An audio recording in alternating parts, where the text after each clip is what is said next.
What's up, guys? Okay, let's get started. Hopefully there won't be any power outages like last week, but it is really cold over here. That's the only thing. So these are going to be the references I'm going to be using. This is the crab, the base game crab, and then this is the shrimp dude that we did. And I think I'm going to aim for 34 frames for this animation once I get this done. But this is a really complicated one, and I want to try to get it done within 4 hours. So we'll see. This is how many parts it has. This is a lot of parts for one character. So this will be really interesting how I do this. So let's just get started with the hips. About right there. And then the spine.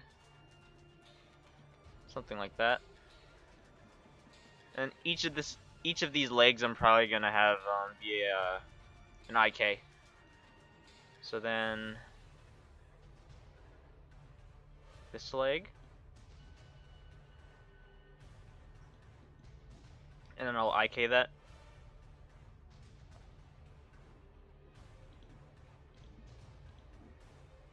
Okay, here we go.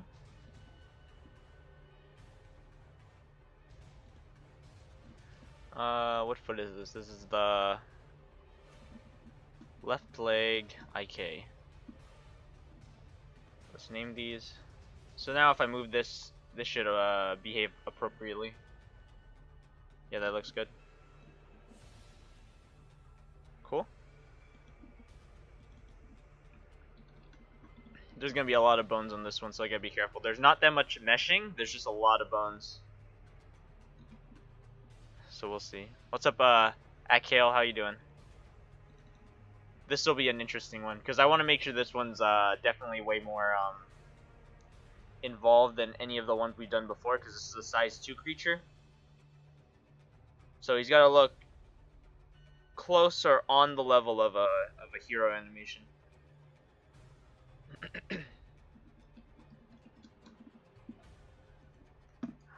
I actually got a new mouse, so controlling this is a little weird, but it'll be fine. So this is the spine.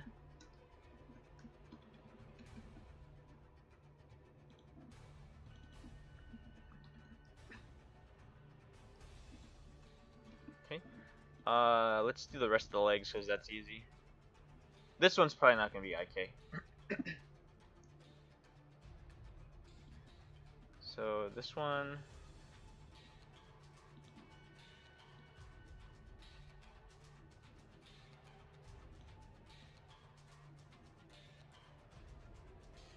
Okay.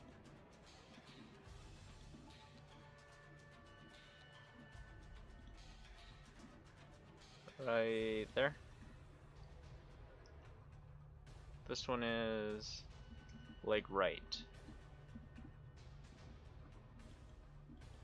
Okay, just test it one more time to make sure it works properly. Yep. And then these ones will just have to be separate.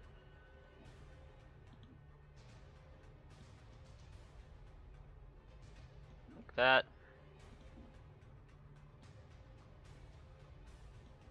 And how do I want to do the thigh?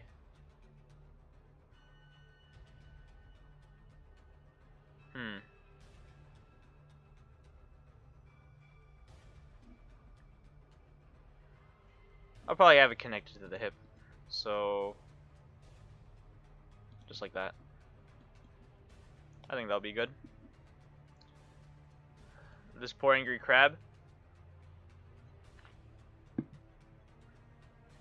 Well, he got stabbed a lot, but now that's his weapon. He just has all these broken arrows and swords and an axe stuck in his back, and he just throws them at you.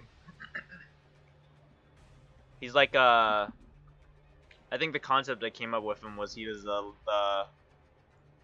like a living armory. That's what I had the nickname for him when I was coming up with the concept. And that's what he does. He uses like a big assortment of different weapons to attack you.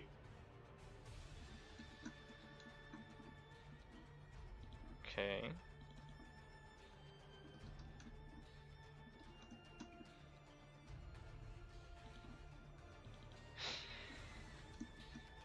This is not the thigh, this is the leg. Oh, whoops, this is number 2. And is that everything? This one, hips. What is this one? Back leg. And I named that one, okay. So there's the legs. This is going to be super complicated how I want to do this. So this is the back, so a point for the actual back would be good.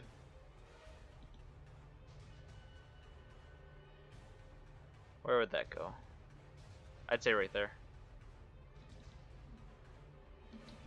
And then that's going to have all these weapons connected. There's a total of 18 different weapons connected to it, so that'll be insane.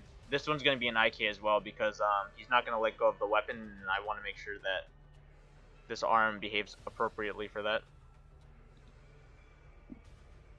So then he's going to have four clavicles because he's got 4 arms, so this will be interesting. Arm.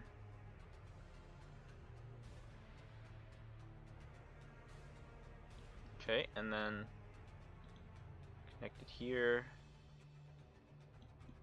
Okay. So this is clavicle right 1. Humerus right 1. Thanks E5 for the host.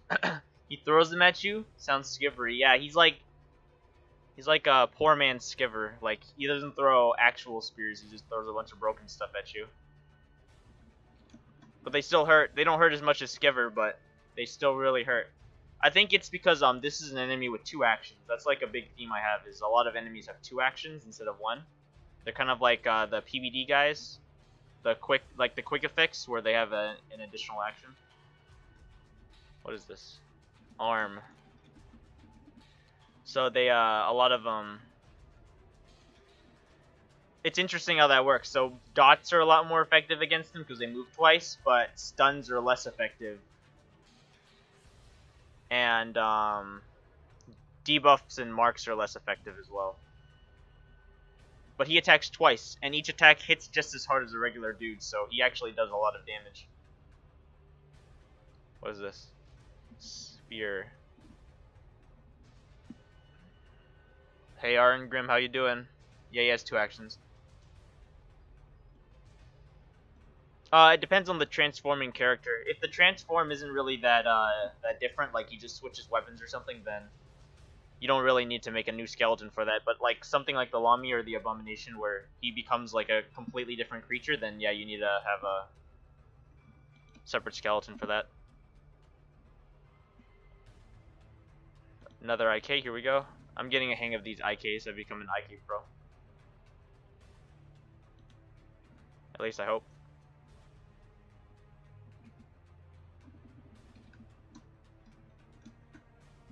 Okay.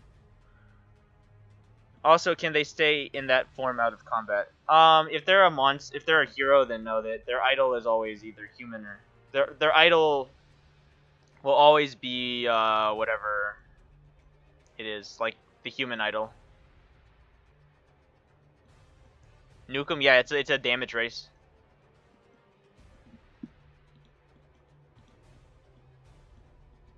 That's what this guy is. There's like the big thing about a lot of size 2 creatures is it's easy to stall on them. This guy is the opposite. This is the type of guy you want to kill almost immediately.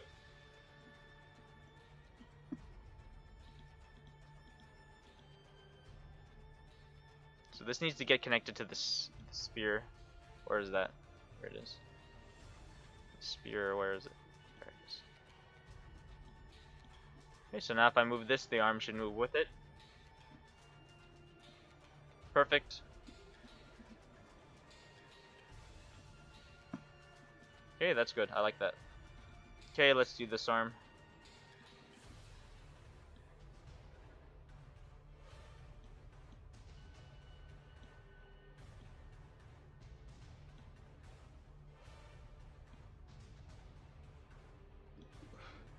Actually, I'm going to undo that. Put it closer here. Okay, that should be good. What's up, Norisa? How you doing? How am I doing tonight? I'm doing good. Saturdays have become like a really hectic time for me though. Like I have to finish these streams fast because I have a lot of plans tonight.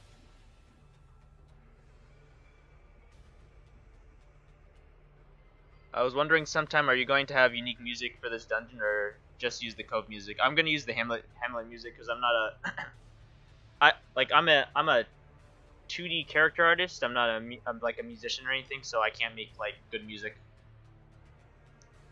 So I'll just have the Hamlet music. If I ever get like a large sum of money, then I'll probably hire Stuart Chatwood, the guy who does the Darkest Dungeon music, to actually make me like a custom piece. But I don't have that money right now, so that's for the future.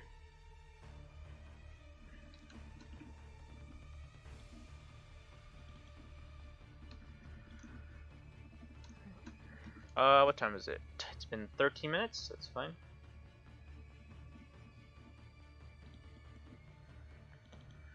Meshing shouldn't be too hard. I think the only things that really need meshing is the face, and some parts of the arms need meshing, and then the whole body here, but most of it's easy.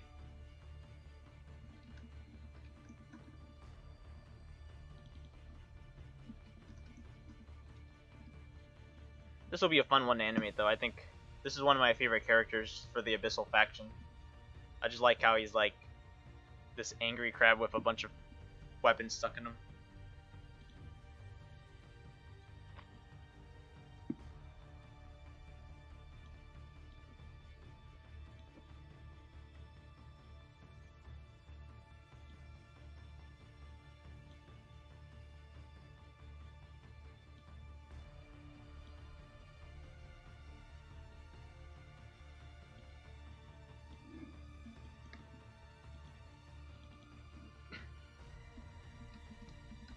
Okay, so this is the left second one. Like when the wolf attacks, yeah. What's up, Ogster? Yeah, I'll just use that. I think it's not used enough, so it's okay if I have a dungeon that just has it. But yeah, if I ever get money, then I'll hire Stuart to make me some cool music. What is this one? Humorous?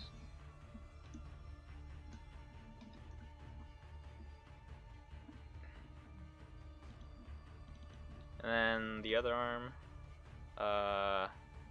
arm left 2. Got a lot of arms, so gotta make sure I know which one is which. Ah, oops. Thumb left 2. Give me a second to check something real quick.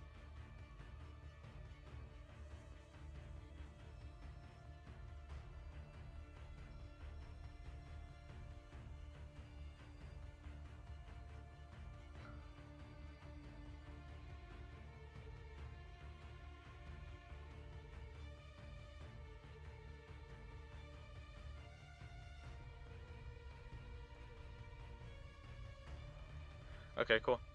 Yeah, so I got like a hard cap of about 6 o'clock is when I need to stop, so I'm gonna try to speed up the stream.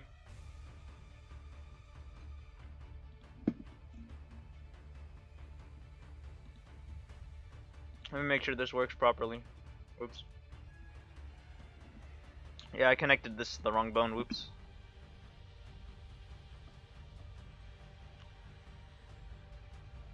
Spine upper. So now if I rotate this, all the arms should move with it. Cool. And then let's create the other arm.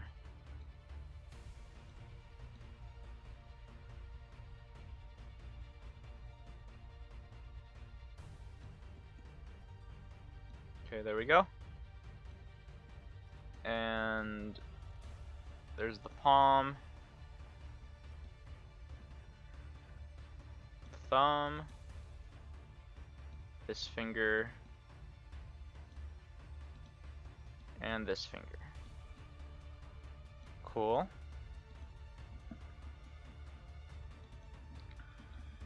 And then the back is just gonna be a lot of singular bones.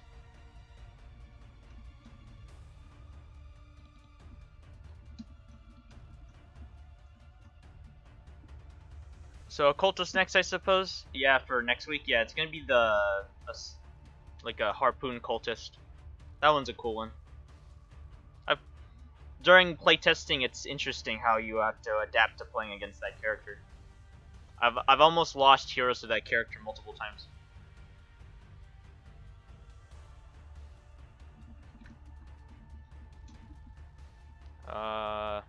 This is the palm.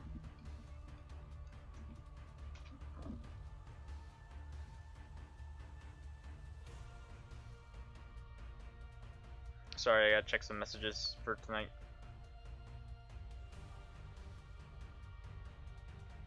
Okay, let's go. By the way, which will cultist witch appear in the dungeon? Nah, cultist witches aren't part of the dungeon.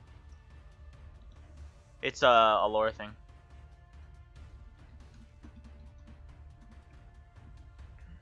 Cultist brawlers will appear though.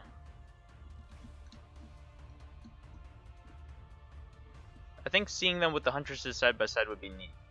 Maybe if I ever do like a generic dungeon, or like a generic monster pack where they appear in all the dungeons, then the huntress might appear with them. What is this one? This is just a finger.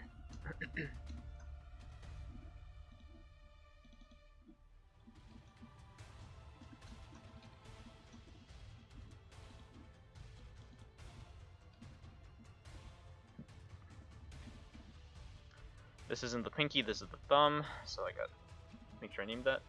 Whoops. Let's see, what's the lore behind it? They don't use so I think of the cultist witch is using like occult magic. This cultist faction specifically doesn't use occult magic. They use only weaponry, like fighting and stuff. And that's also apparent with these dudes. These dudes never use like magic occult stuff. They only use like their weapons and their claws and stuff like that. The only occult magic that's happening is with the sculptor. Yeah, this music. Yeah, this is the one that's gonna be playing for the dungeon. With as many enemies as you design, I can imagine there's going to be a lot of unique enemy formations. Yeah, I think I've been playing through the dungeon like non-stop, and I haven't ran into a formation that I thought I've seen more than once. There's a lot of formations you can run into. So this arm should be good. This is all good. I'll do some work on the face, but for now let's do the easy part, which is all the stuff here in the back.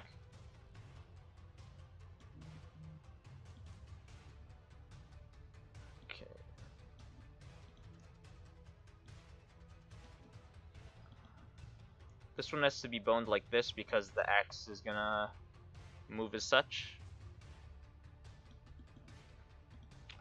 This is all easy stuff. This isn't actually that much work. It's just that there's so many bones that I gotta make for them. Animating them shouldn't be that complicated.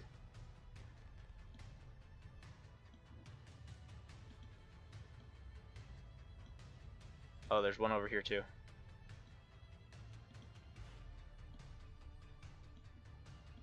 But this will be cool animation because there's so many like moving parts to it that it'll look really neat.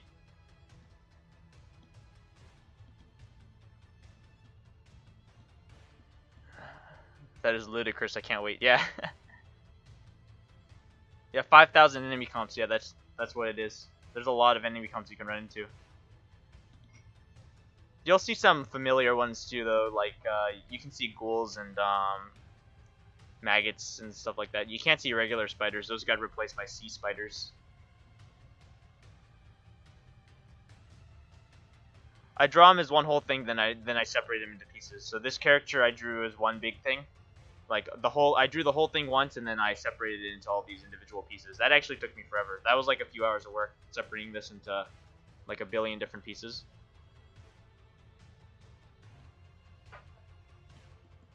Okay, time for the arduous process of naming all of these.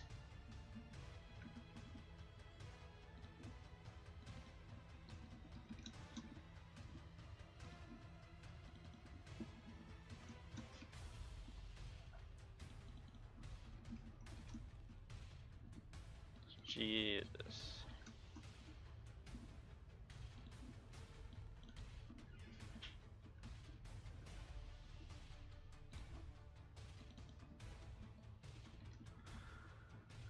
Uka will spawn. Yeah, he can spawn too, but only in hallways.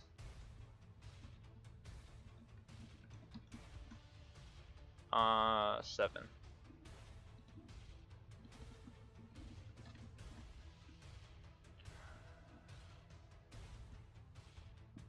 Making the bones. Yeah, bones is easy. Making bones is super easy.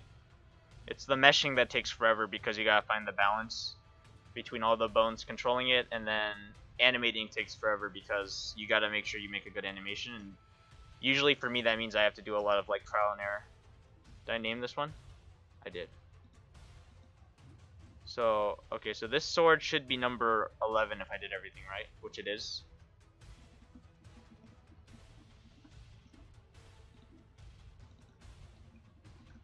But bones is easy. That's like, for me, that's like a right or wrong type of thing. Like you can't, like it's hard for me to go wrong when I'm making the skeleton for my like making the rig for my animation.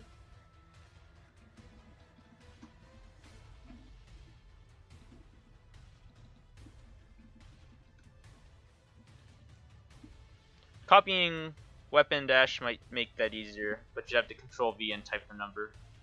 Yeah. I don't know. I think my brain makes it easier for me to just type it rather than copy and paste it.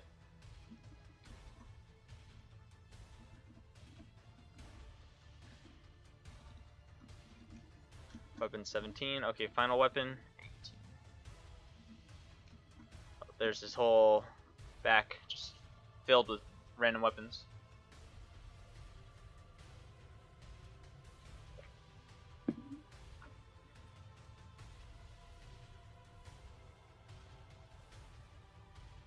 I would say this guy was pretty chill before he got stabbed with a bunch of swords. Yeah, he was a peaceful crab, and then 18 different people decided to stab things into him, and now he's angry. Okay, how do I want to do this? So he doesn't really have a neck, so I don't think I have to make that bone.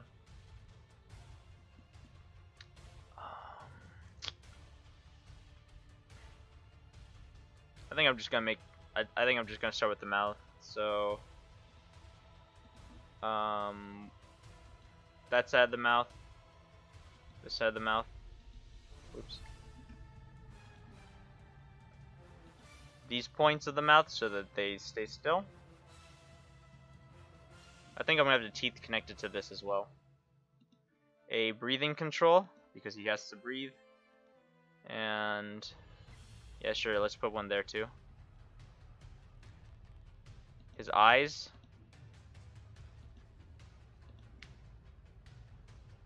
The mask. And then his little nose. That's everything.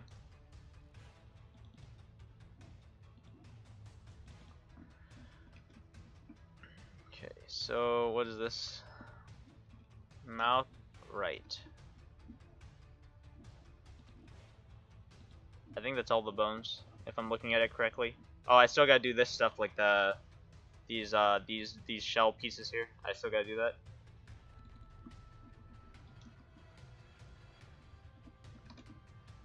Left side, mouth bottom.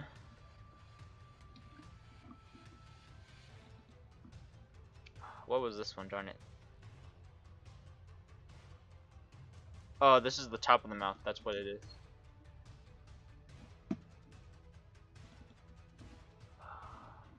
Breathing. So, right side. And left side breathing.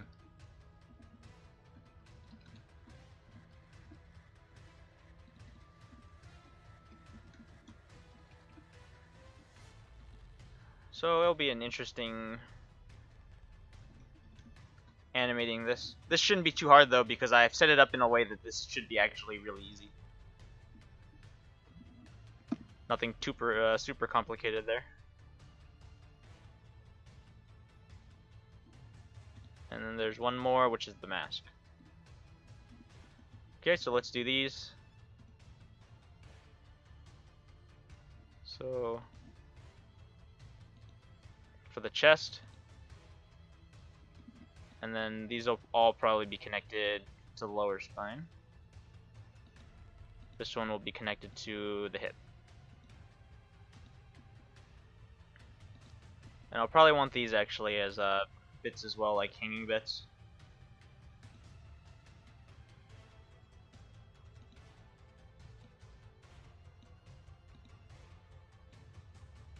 Okay.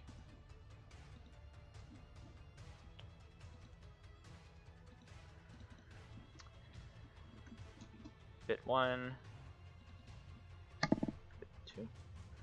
Do you draw any text? Did you draw any text for this enemy? No, not yet. I did like sketches, but I'm not ready to show those yet. I think I'm getting to a point where I should probably start doing those though, because I'm running out of like creatures to just concept. I'm actually getting close to done with concepting all of them.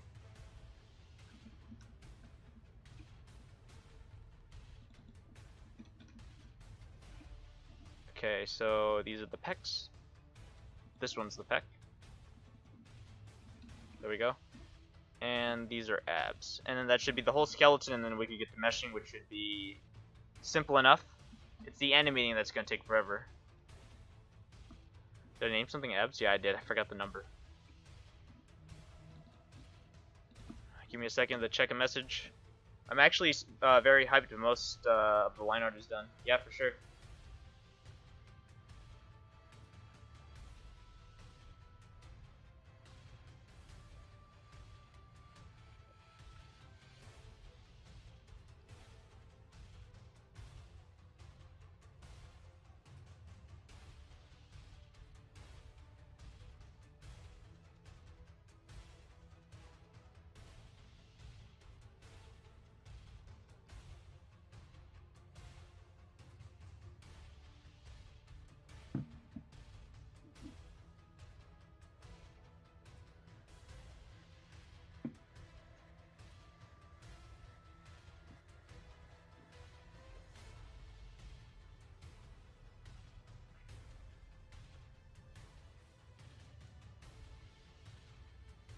Sorry, hold on, guys.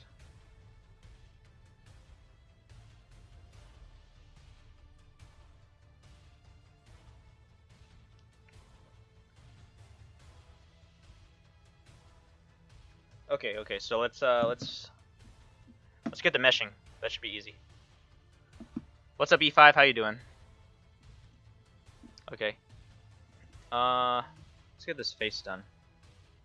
Oh no, I need to connect all this. Oh my god, it's gonna take forever. These ones should be easy though, because I know where all the weapons are. Okay.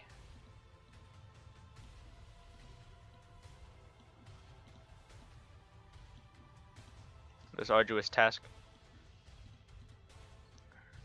Yeah, see, this is like the right or wrong part of the animating. Like, there's no wrong way. Like, there's an obvious wrong way to do this, and there's an obvious right way to do this, and in the end, it's just really time consuming.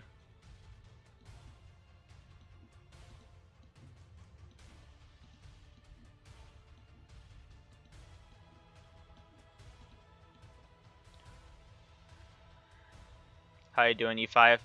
Hope you're enjoying the stream and this angry-looking crab man.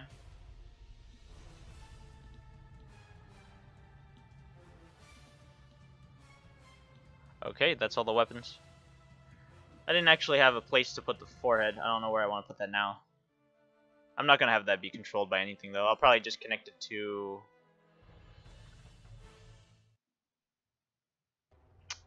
I don't know. I'll have it connected somewhere.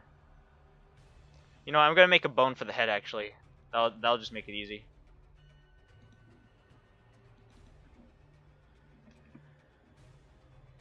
Okay, where to go? There it is. So...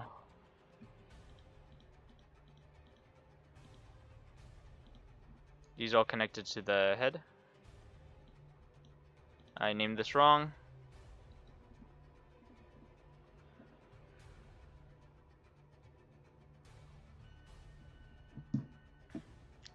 There were a few points that I was missing. That's right, the breathing points. So now if I move this, all of the pieces that need to move with it should move. Yep, there they are. Okay, that'll make it easy so I can connect the forehead to that.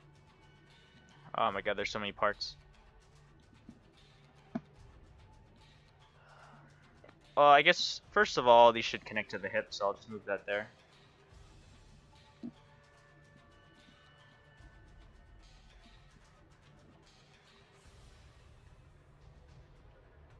Or there's the ab, so I'll connect that to the appropriate parts.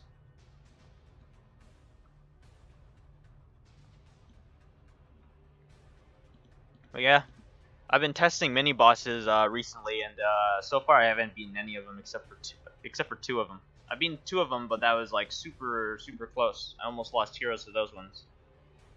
But the other mini bosses were like some of them are kind of like long like attrition races. Like you can't win super quick. You have to kind of play it out a little bit and then set yourself up so you can beat them in the long run. But I didn't have a team for that, so I just lost. So I had to retreat before I actually suffered heavy casualties. I don't know which one this is. Left. Okay, so let's go find the left arm.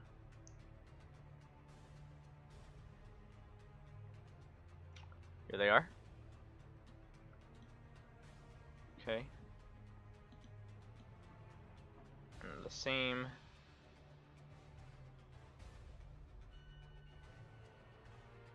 Somewhere here.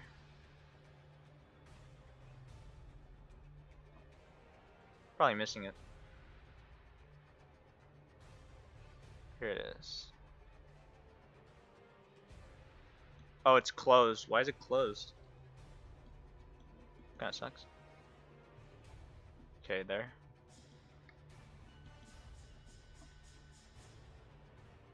I don't know why I'm so slow at this part, but I am. Unfortunately. This one's closed too? No, it's not. What is that one connected to though? Oh, it's this one up here. Okay, that makes sense. Okay, the back. Eyes, face, forehead, nose, teeth. Okay. So I'll have these teeth connected to the parts of the mouth that they're appropriate to. Because I don't think I want to have them move their teeth, so it should be fine. Face is fine where it is. The eyes go here. Okay. And legs. I'll do finger. No, I'll do these ones.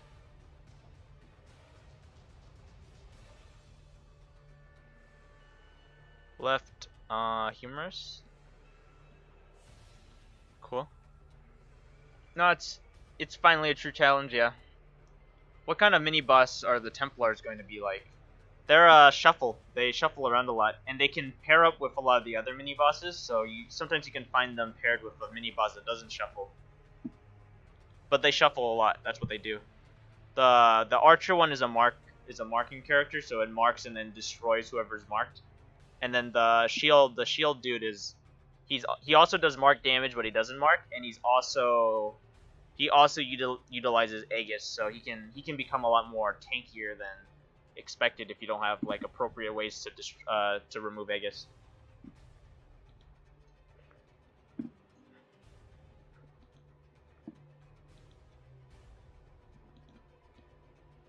It's the first time I get to your stream, so I wanted to say thank you for your wonderful mods on this game.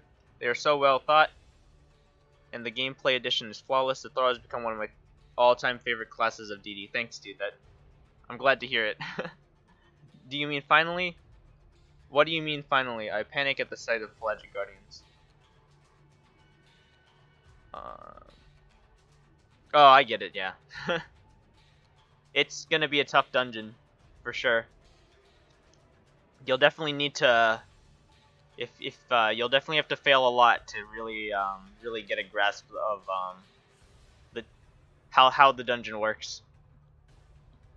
I know everything about all the creatures, and I still fail at that dungeon sometimes, just because of like I've never had to fight something that had that type of playstyle before, so it just catches me off guard, and then I end up having to leave the run because of it.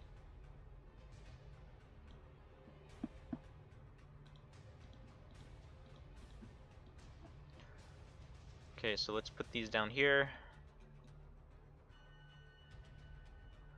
Let's go up here. Let me see if this works actually, just to make sure. Just the ones that need to work for now. Yeah, those are working for now. That's good. Okay.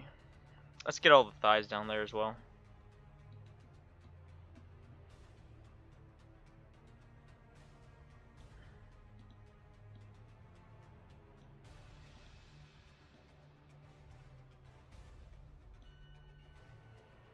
Well, I'm just so bad at DD, so don't worry. If anything, this dungeon will teach you to be good. Because if you're not good, then too bad.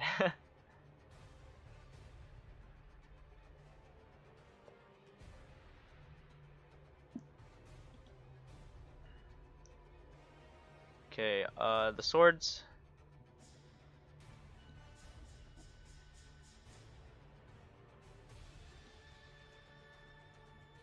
Okay, there's a thumb there. I gotta make sure to connect it. There we go. Oh yeah, that's right. There's a thumb up here too. I gotta make that. So let's do it.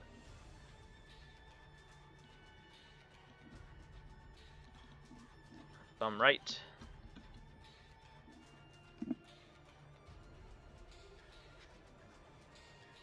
There it is. Torso's good where it is. He has 2 thumbs? Yeah, he does. Okay, so I gotta connect those. Here's the first one, and then the second one should be somewhere close. There it is. Should probably name this left thumb 1. Or thumb left, actually. That should be thumb 1.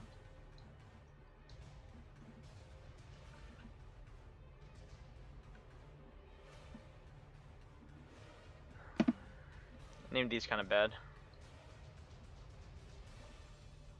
Actually, no, I didn't name them bad. These ones are fine. It's the left finger that needs to change.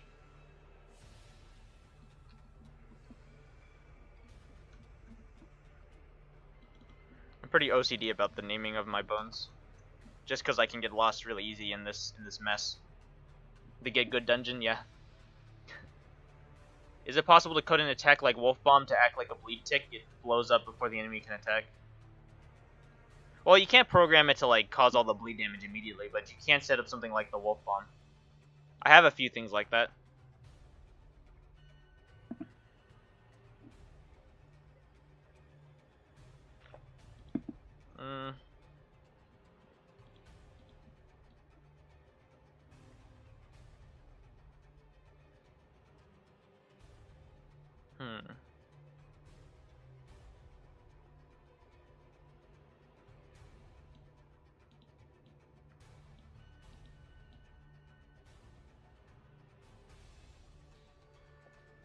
I'm gonna connect this to the upper spine actually, because it's both the shoulders on this side are one part, and I'll probably mesh it to have control with the spine and then these 2 clavicles. That's probably what I'm gonna do. This connects to the back. One of them is called spears. That should be easy to find. There it is. And then all these fingers.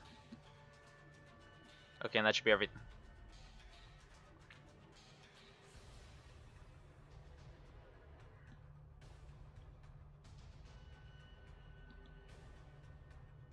This one's a finger. That's the pinky. Okay, so now if I move these, it should be fine. Cool. Obviously, gonna need some work, but that'll be fine. And then if I move the hips, he should jump up and down. Cool.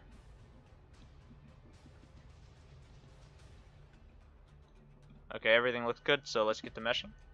The chariot boss will take up all 4 slots, yeah, for sure. He's a huge dude, and he definitely takes all the slots. That's like the one set encounter. You'll never find the chariot with someone else because it's so huge. That's like a set only those 2 together ever type of fight. Okay, let's get to meshing this insane mess. So I gotta find the face, wherever that is. There it is.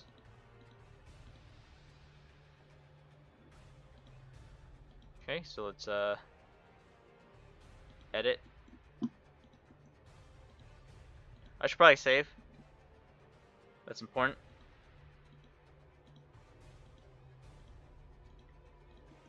So yeah, see, I set it up in a way that this should be a really easy mesh to make, since it's not like a super complicated piece.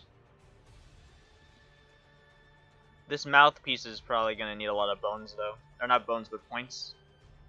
Because if you don't have enough points in between these, then they actually start, when you mesh them, they start pulling on each other. So when I pull this side of the mouth, it'll still pull this side. So I gotta make sure I have enough points to separate those completely.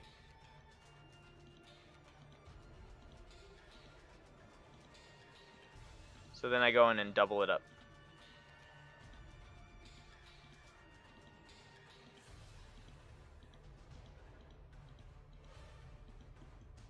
There we go.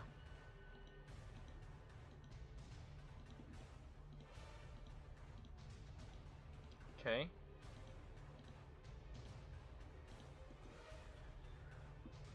Alright, count as success 4. Is final boss 4 or 3? I haven't decided yet. I'm still working on mechanics for the final boss.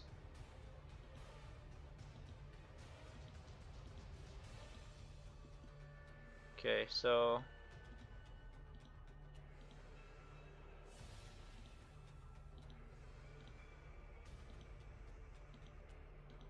there we go.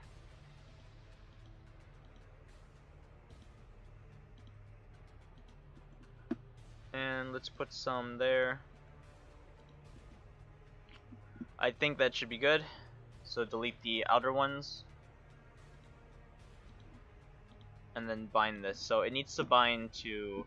I actually think this bone up here is kind of useless. I don't think no, I'll still use it actually, because I need these to not move. So these 4 points. Breathing control.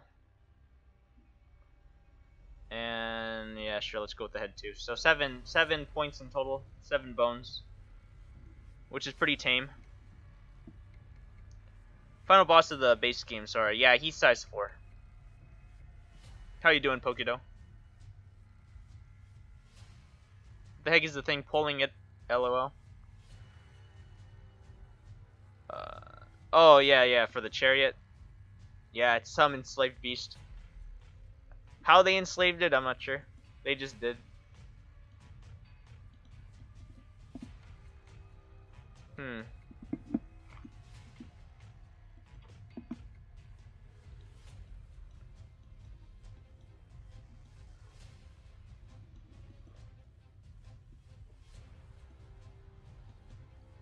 It did a pretty horrible job because it doesn't know what all these points are meant to be. So I just have to go in and manually fix that.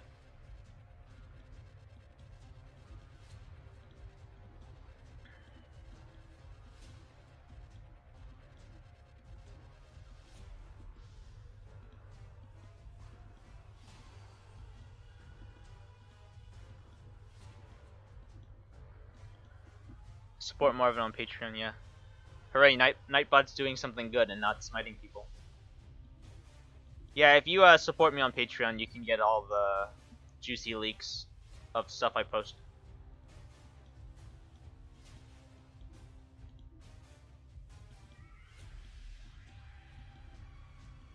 Okay. I'll probably... Yeah, I'm pretty sure I'm gonna have this controlled by the head. The head point right here is just there to make sure that the points control only what I want them to control. It's kind of like a gray zone, because the head's never going to do anything. Only these points are, so that's kind of what this thing's job is to make sure that none of these points do something dumb that I don't want.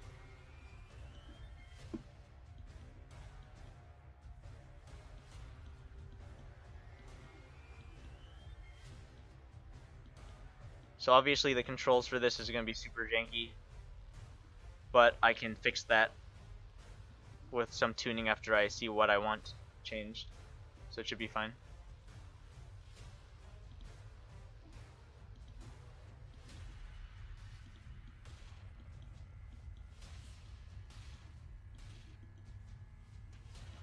down here as well.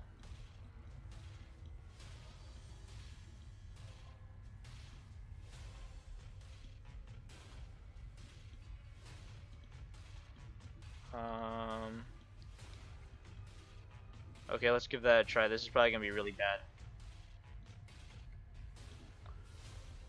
Yeah, that's pretty bad. Okay, so I can fix that though.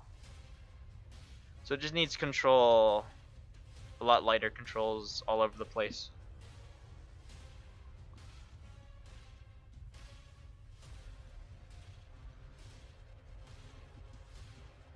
Something like that. Actually needs some less control. It just needs to fade for this this part. I'm going to assume that's the same over here. So I'll get to work on that now.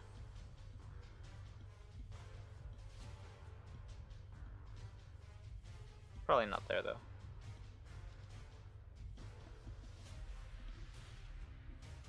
Okay, let's see.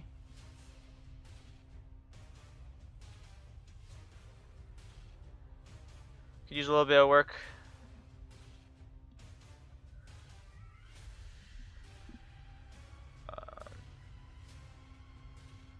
Okay, so it needs more control down here. And control here.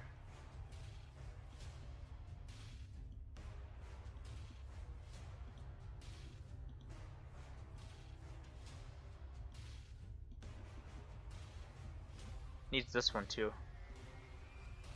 This one might actually be controlled by both of these actually, so probably be something like that.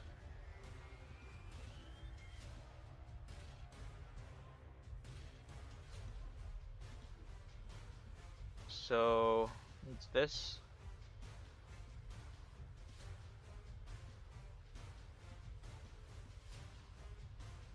Okay.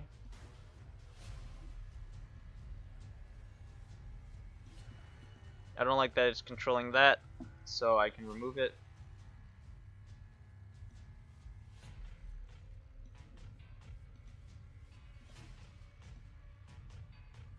It's controlling a little bit of that too, which I can actually reduce that.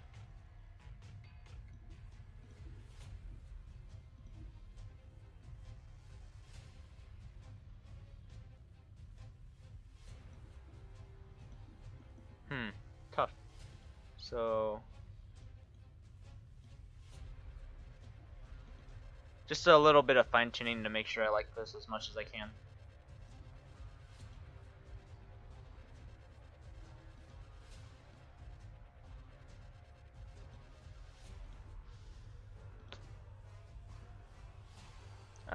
I think I'm liking that.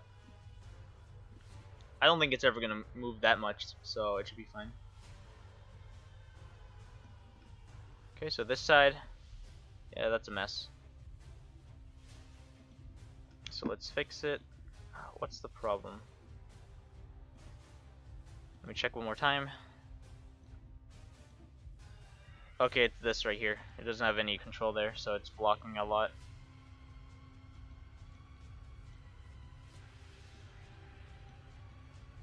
And then I wanted to have less control on this side.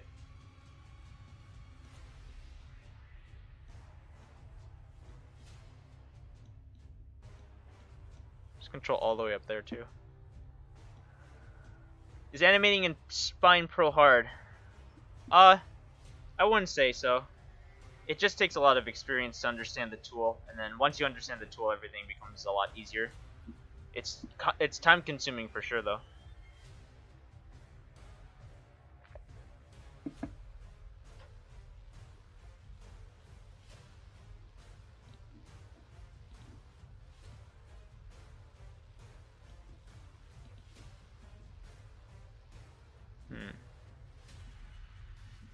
Okay, so less control again, because it's still moving parts I don't want it to move.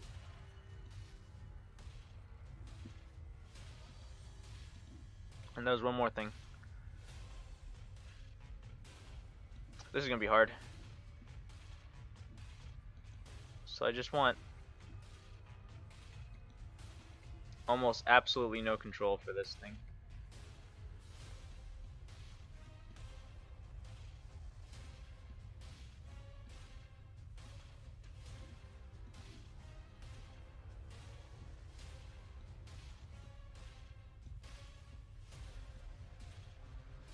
Something like that. This is gonna be a little weird. That still moves pretty nice. I like that. This one doesn't move nice at all though. So it definitely needs these.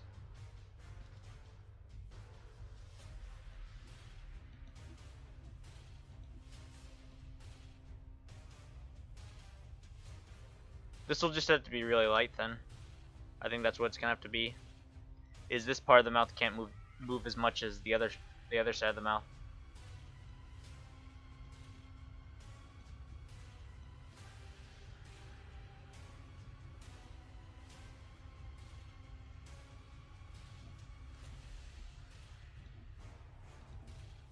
Okay, let's test again. It's looking better.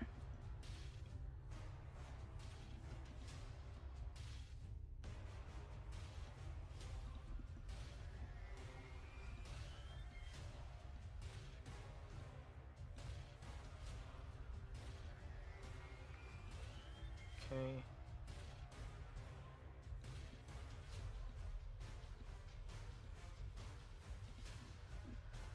Easier than expected, yeah, for sure. It looks really tedious for something that should be so simple. I guess it may just be you polishing it to perfection. It's I wouldn't say it's. I guess it is tedious, but I feel like it's not tedious like non-productive tedious. This is actually like progress. Me making progress on making the animation really nice. Because I need to make sure that these work properly, and I can't really think of another way they could do it where it would save me time and still look as good. So I think it's okay. It's just you know, hard work for making something look nice type of stuff. So I definitely want this to have more control so that the mouth part kind of like these two parts converge here. That's kind of what I want.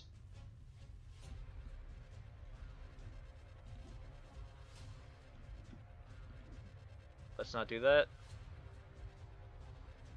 So something's okay.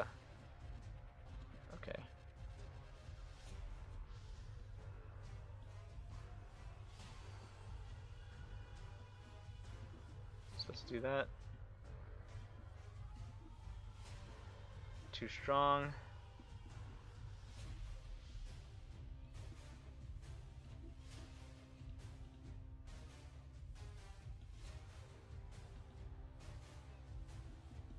I think I'll just be fine with that.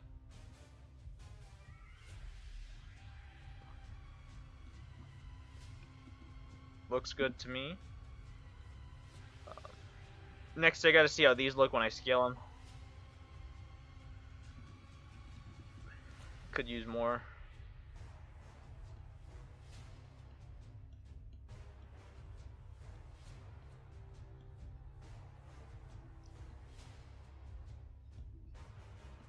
Okay, let's do it again. Okay, now it needs less. Mostly up here.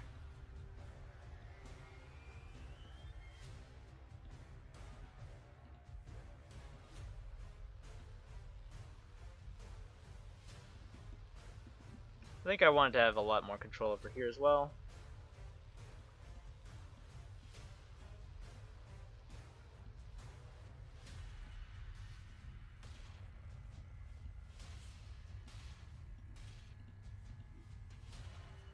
Okay, let's see.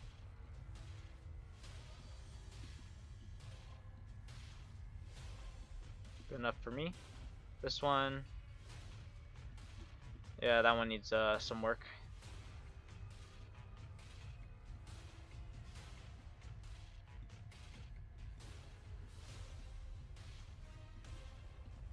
See how it looks now.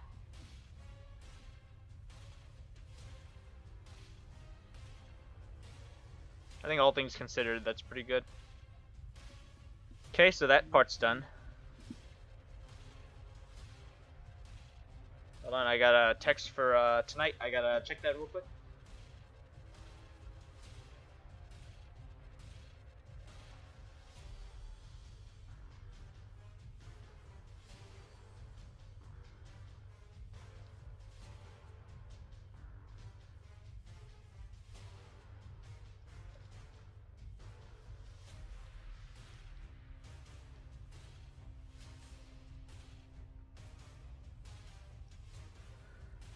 Okay, yeah. So Saturdays are super hectic for me now.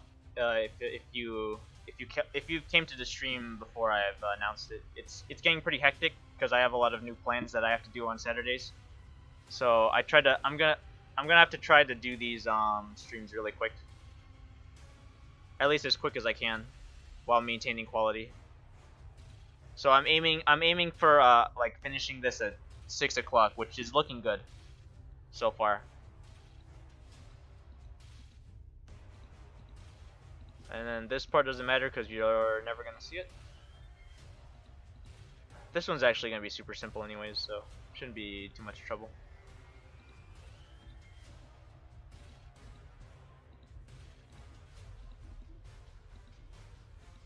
Okay, and then we'll bind it to these two bones.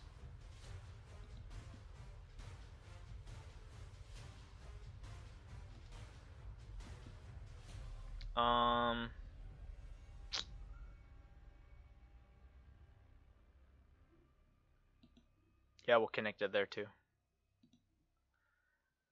I was checking your Twitter and I noticed the end of the heartbeat adherent animation is a little janky. You might want to make the bit where it loops a bit smoother, but that might just be me. Oh yeah. So Twitter has like Twitter has a weird thing with GIFs. The GIFs actually pause for like a frame at the very end. So whenever I post GIFs to Twitter, they actually have like a very small janky stop at the very end of the loop, which is unfortunate. If you check, I'm pretty sure if you check anywhere else, so like I posted it on Reddit, like the link. If you were to check that, then I'm pretty sure the loop would look a lot smoother. It's kind of a weird thing with Twitter, which is kind of unfortunate because I do so many animations and I post them on my page. But it is what it is. It's a lot harder to notice on slower animations, so you notice it a lot more on the heartbeats because they move so fast. Okay, that's right. I meshed this thing, so I gotta. Where'd it go?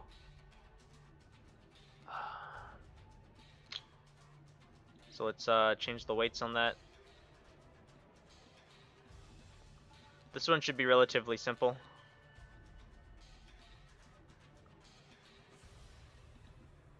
So now if I move these, they should look cool.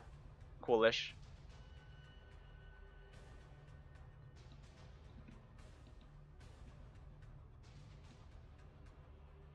I'm gonna remove control of that.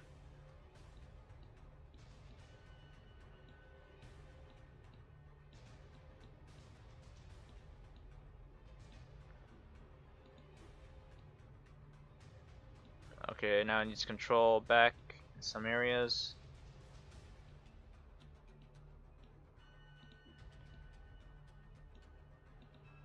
Looks kind of weird.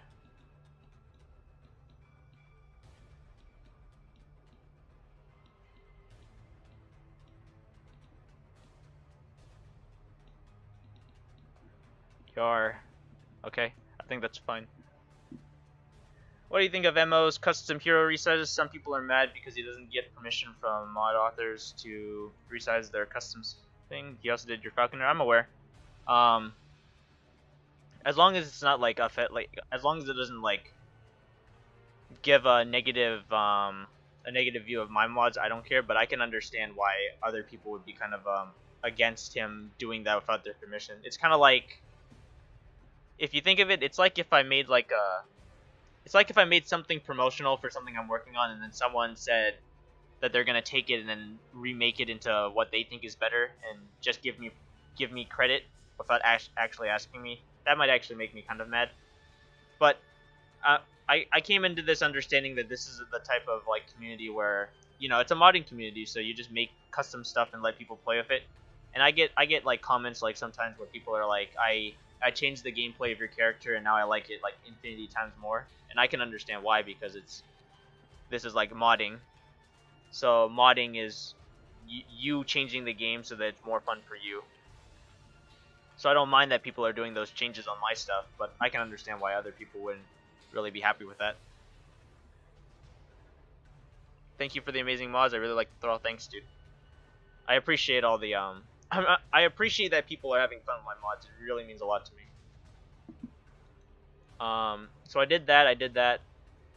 None of this needs meshing. These fingers need meshing though, so I could probably do that. That's super easy. And then the whole body, the stuff hidden behind all of these parts, is probably going to need a mesh as well.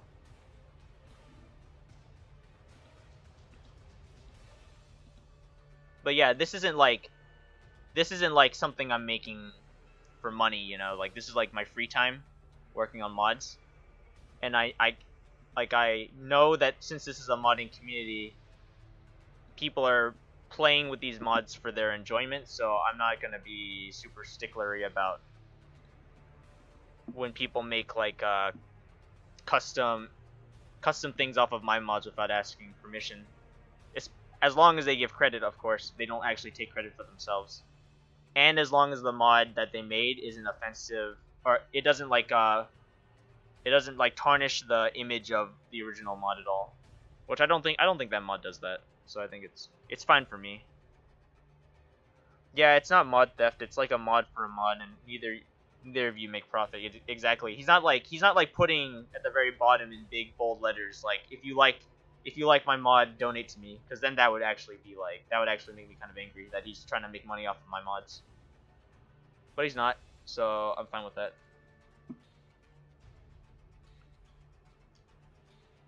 And plus, you know, it's like if I were to get angry over someone making a resize mod for my thing, then I would probably also get angry if someone made a color palette mod for my thing as well. But I don't, because it's a modding community, so I'm okay with that.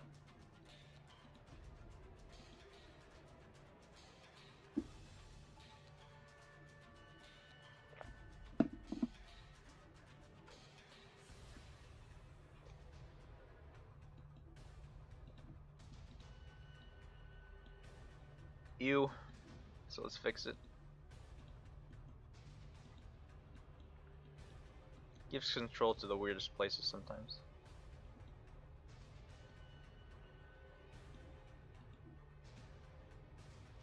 What the heck? Why does it have control there?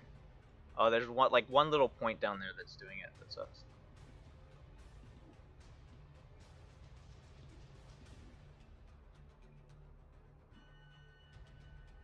Okay, so I'm gonna go back and change the mesh so that there's a lot of points here to make sure that this doesn't do anything down there. So let's do that.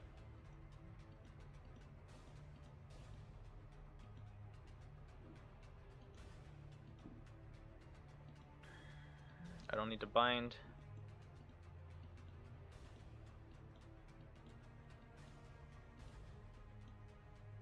Whoops.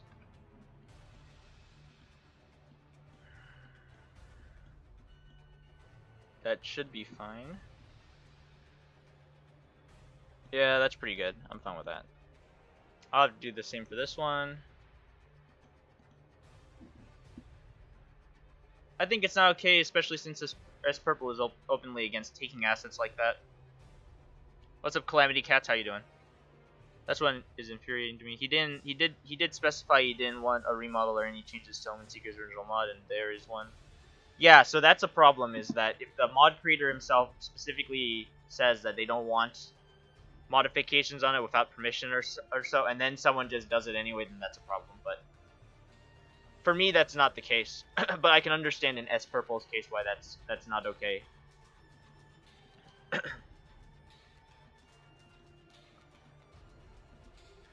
So yeah, that's where the problem is that he's doing these mods without the permission of a person who specifically said that they don't want to have modifications without their permission. So that's a problem.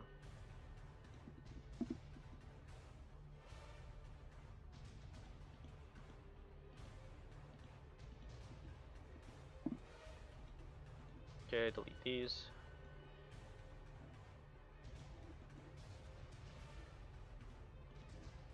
There we go.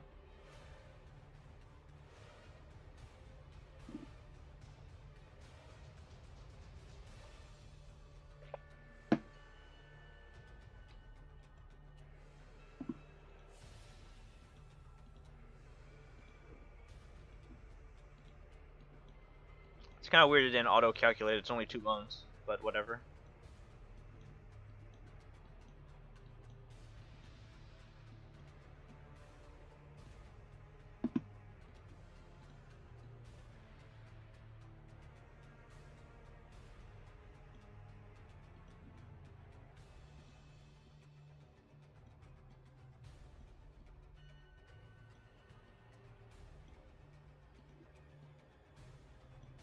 Cool.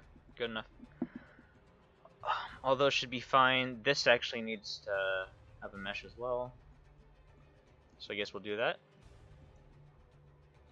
This one's just a super simple mesh though. It's not anything insane. It's just this right here needs to bend when the arm bends.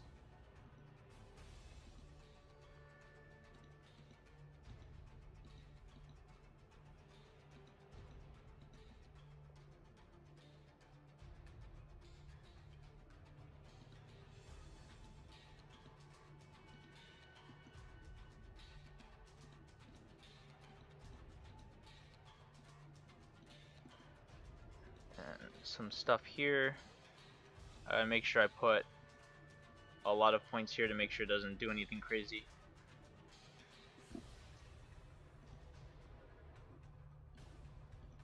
And delete these.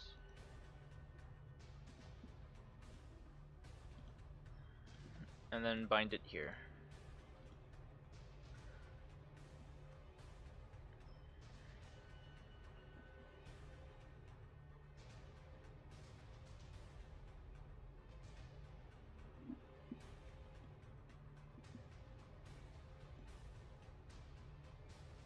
Yeah, it's for the darkest sizes mod, which is a cool idea, but I think the mod creator went the wrong direction with doing it for mod heroes without getting permission.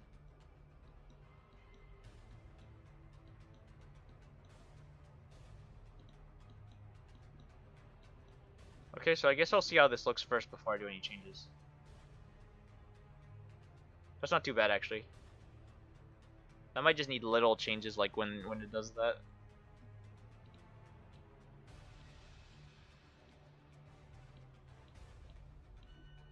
Not bad. Yeah, I'm actually kind of fine with that. I think that's good. Okay. Cool. That doesn't need anything. This doesn't need anything. This needs stuff too as well actually. So let's do that. This one's super simple. Just a little tiny bit. Little bits. Here we go. There's a nice big black space right here as well, so I can double up.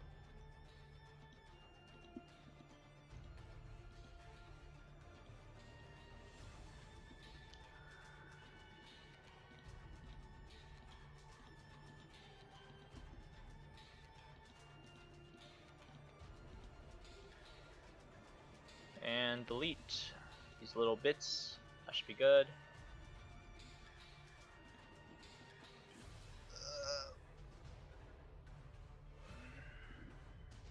This is the smallest scale equivalent of game devs getting mad over people's mods. It's literally just a mod for a mod, and it's all for the community anyways. Yeah, but you know, obviously, artists still have like ownership over how they want people to work on their stuff. So if a mod creator doesn't want someone to make assets off of their stuff, then you know it's you gotta obey their wishes. Oh, I'm still binding it. That's what I'm doing. Okay.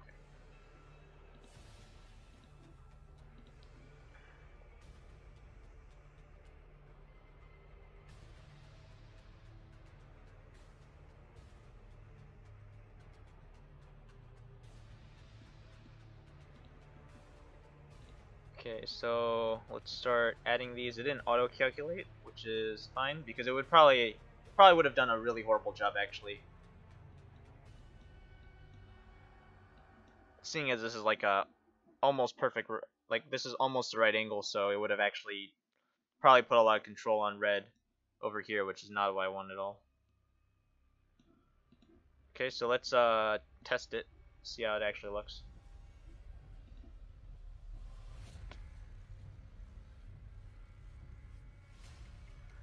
Okay, so obviously the bend is a little too strong, but I'm going in the right direction with it.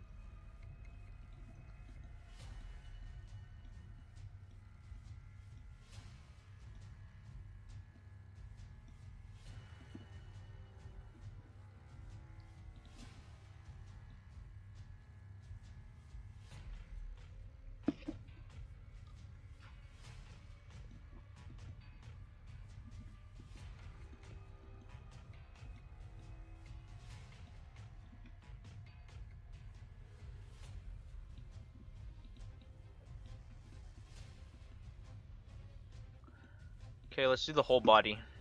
Should be easy though, because the whole body is almost completely black anyway, so it's not like I need super in-depth points.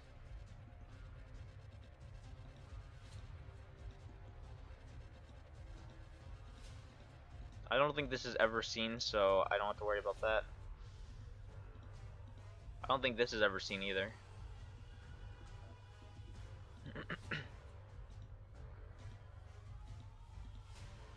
This I do have to worry about though. These I gotta make sure these are like good enough.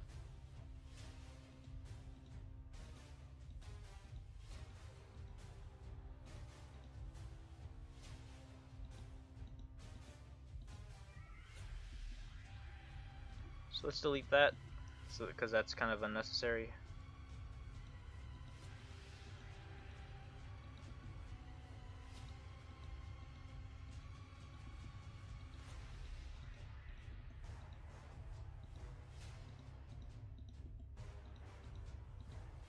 Okay, and then this right here. Is it okay? It's 3:15. We've been going for about an hour and 15 minutes, which means good progress because I'm almost done with the meshes, which is great. So then I gotta put some stuff like that. I actually have to buffer up this too.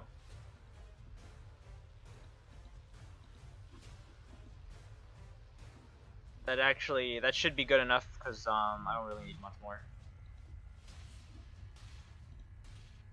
Bind it to let's see, what does it bind? Hips, lower spine, upper spine, and these, and then that should be everything I need to bind it to. While that's happening, I'm gonna go to the restroom real quick, guys. I'll be back.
Okay, I'm back. Let's see.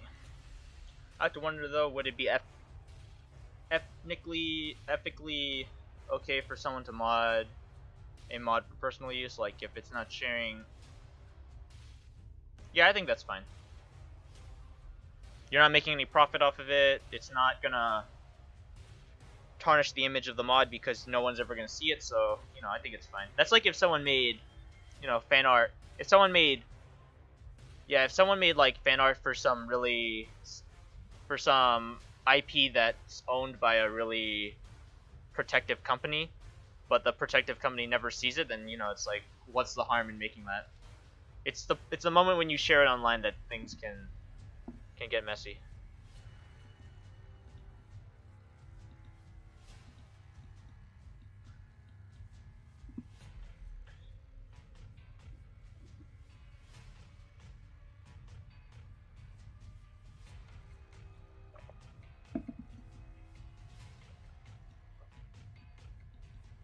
Yeah, so the thing with Red Hook is that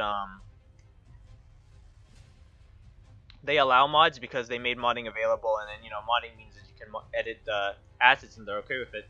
An example of where they're not okay with it is there's a game that deliberately uses Darkest Dungeon assets.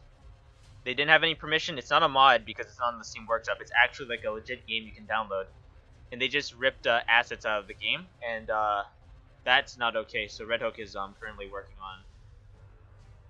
on getting them to take that stuff down. So that's a case where, you know, like, they gave permission for people to be able to do that, so it's fine. But like people like Musk and S Purple, they specifically said that they don't want people to edit their assets unless they were given permission. And in this case, the person edited S Purple's character without permission, so that's not okay at all.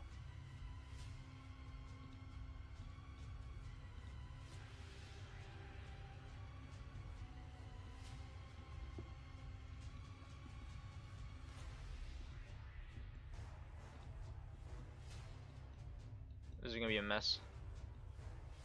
Auto-calculate fails me like 90% of the time.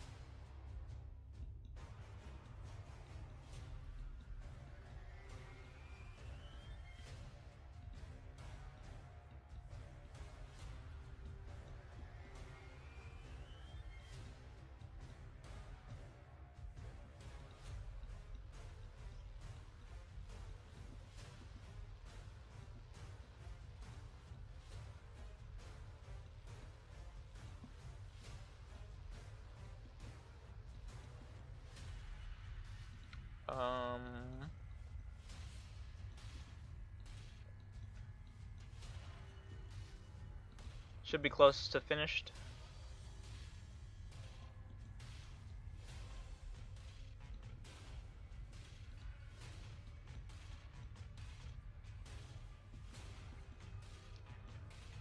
Okay, so those should be fine.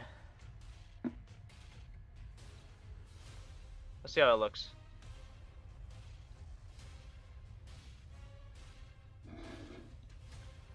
That's interesting what it's doing over here. Let's fix that. It's this right here, I think, is what's causing it. Yeah, okay, cool.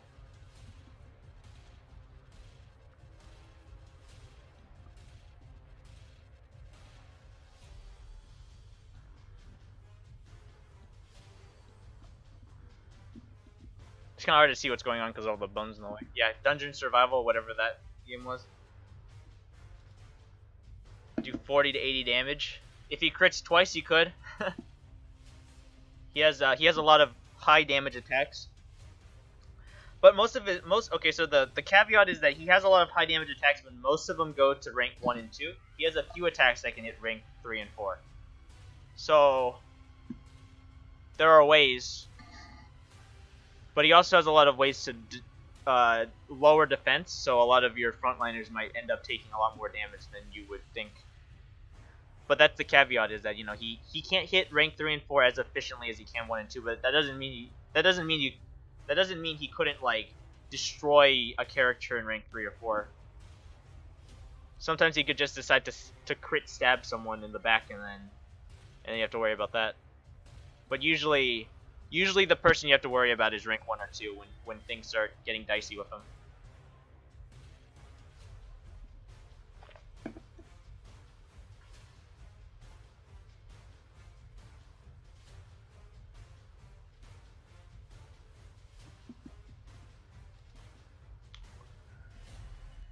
Okay, so let's see if these are good. It has control all the way over there for some reason. It's like the tiny sliver of orange all the way over here.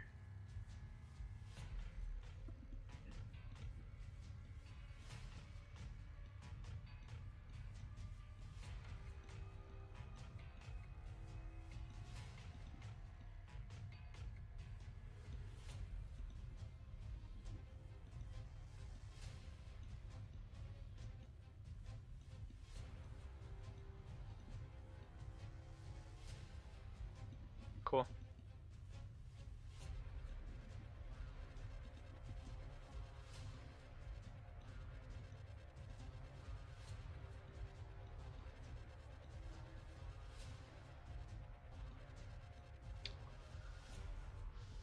Okay. So these are looking pretty good. This one, let's reduce control.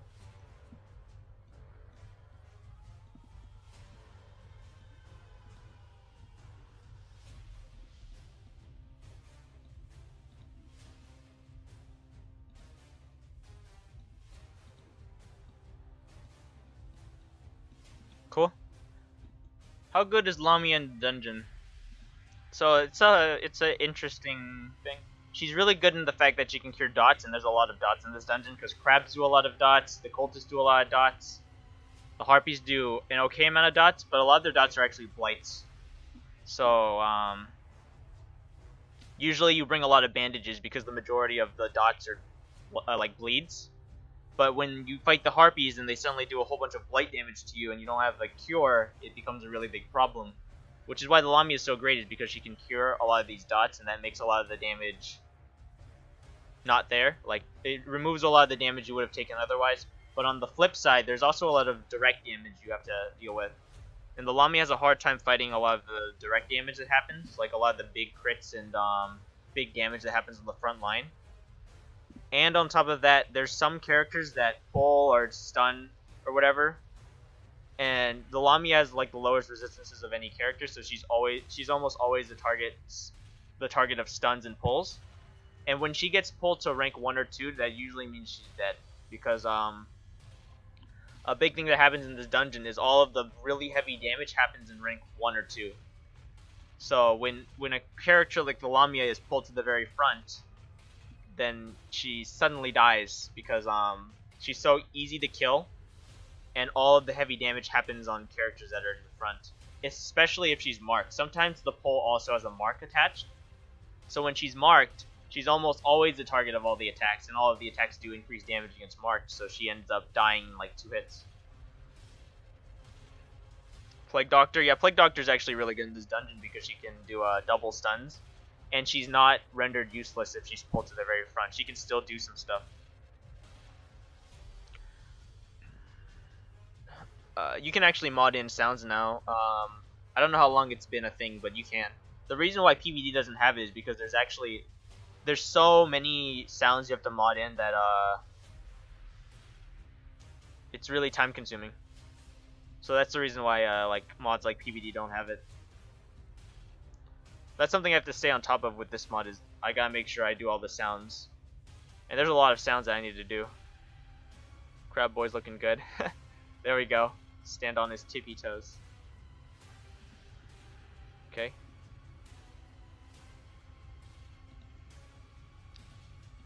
Let me see how these control. They control kind of funny, but whatever. That'll be fun. So I'm getting the sense that everything I need to do is done for meshing.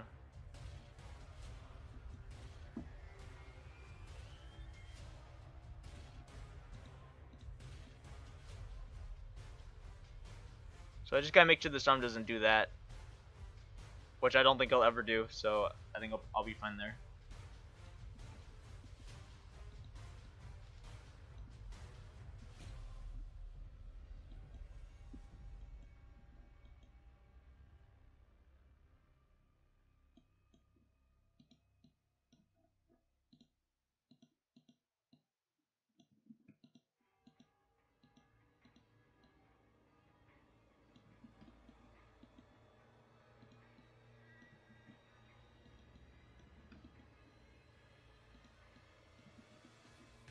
Okay, yeah, everything's looking good, which is awesome. It's 3:30 and we've finished meshing.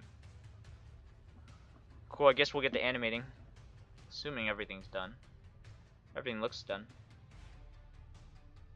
Okay, time to animate.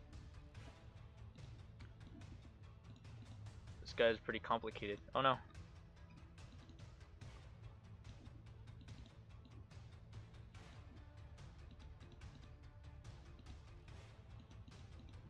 Save. Yeah, so that's what he looks like, and then this look at the skeleton. This skeleton is super complicated. Oh man. Does the Abyssal faction get stronger when the torchlight is really low? No. Of course they get stronger because it's, you know, when the torchlight goes down, all monsters get stronger, but they don't gain any special bonuses for low light. I guess something to keep in mind is that when things can crit more, that's when stuff gets really, really tough. Because that's like the type of stuff that makes the battle hard is when you get an unexpected crit and suddenly you have to worry about a character dying because they just took too much damage, like way more damage than you expected, which can happen. You know, that's just the way DD works, so you gotta expect that.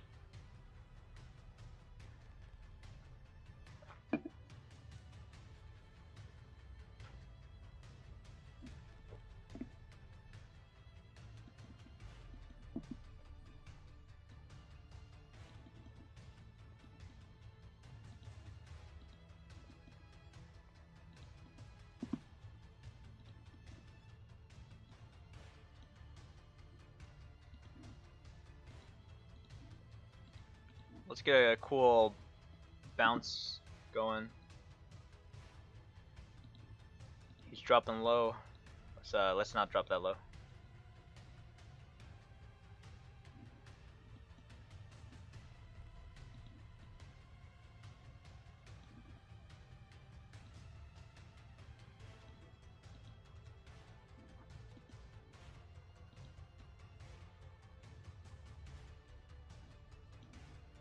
Might actually have him go up here. Just start a little higher.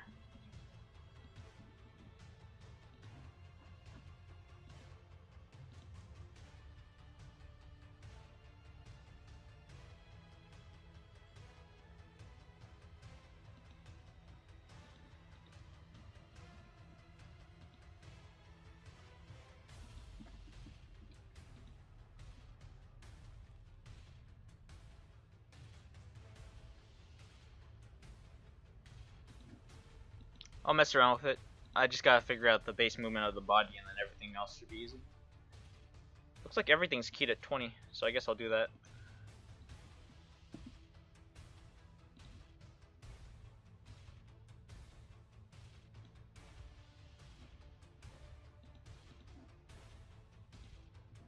Wow, that looks nice. Thanks, dude.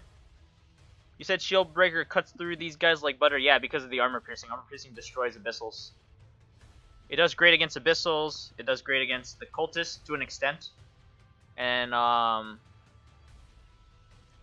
the only problem the Shield Bearer has is against the Harpies, because I'm assuming you're gonna itemize for speed. So usually you can attack the Harpies first, but a lot of the abilities the Shield Bearer has actually has almost no the Shield Breaker has almost no abilities that are 100% beneficial against the Harpies, because they're resistant to blights. A lot of their attacks are stress attacks that do a small amount of damage, so that breaks through the Aegis. And none of them have armor, so you don't get any of that bonus against them.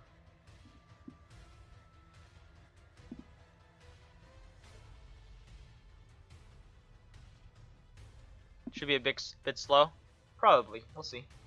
We'll see what we get.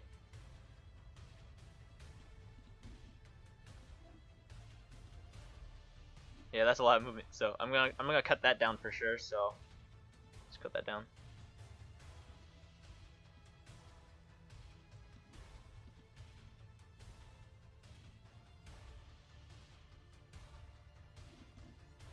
Same here. So now I definitely don't want the hips to do that much movement.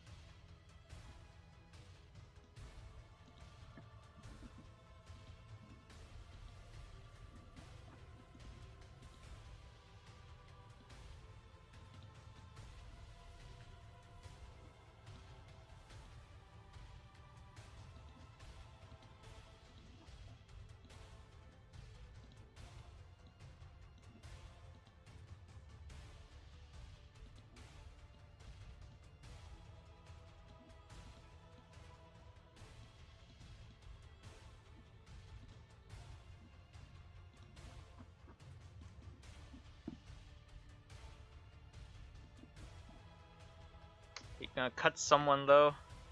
What's up, Mollusk? How you doing? How many enemies have Aegis themselves? So the cultist Glory Seeker, the basic elite cultist dude, has Aegis. And a few of the mini bosses have Aegis. That's it. Those are the only enemies that utilize Aegis.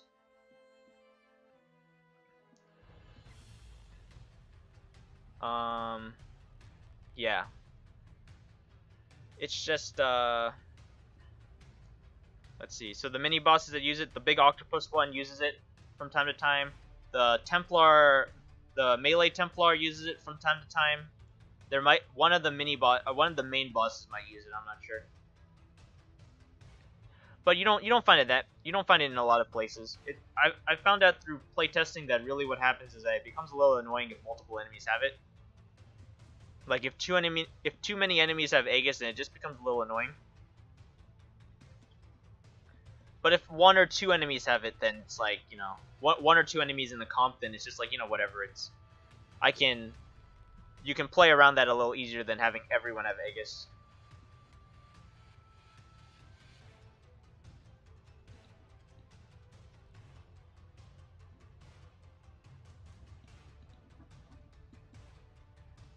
Big boy looks angry. Let's go. Kind of want the back to actually bend a little more. It's really still.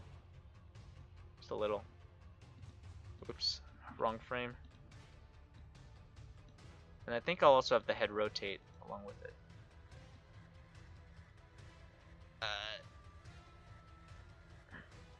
Like that. It's hard to rotate these points if they're not actually like straight lines like this.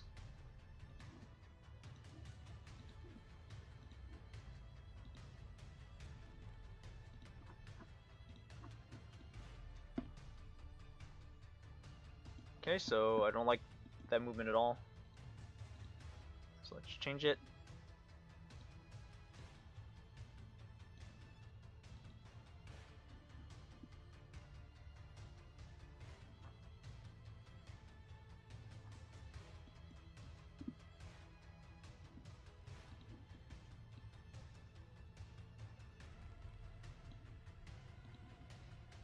Okay, I think I get it, so...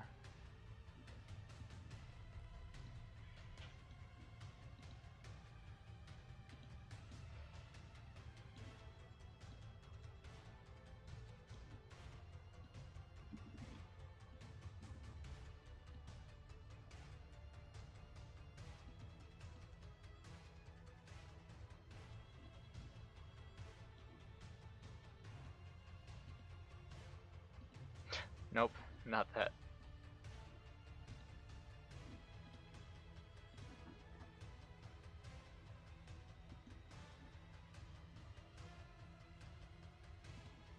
I'm getting to a point where I'm okay with it.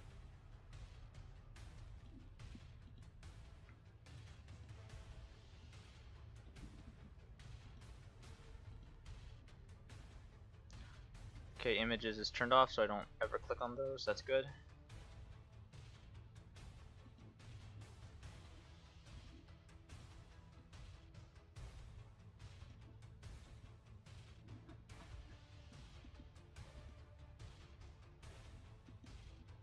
Getting there. Aegis only blocks damage, not dot and other status effects.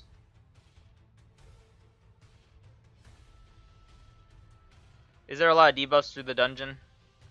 Yes. There's almost every enemy has a debuff that they can apply to you. They're not like, a lot of them are big, but not all of them are like super influential. A lot of them are small ones like -5 dodge or like -2 crit or something, but there's some interesting ones in there. Is laudanum going to be more useful? Yeah, so a lot of the stress that happens in the dungeon happens through laudanum.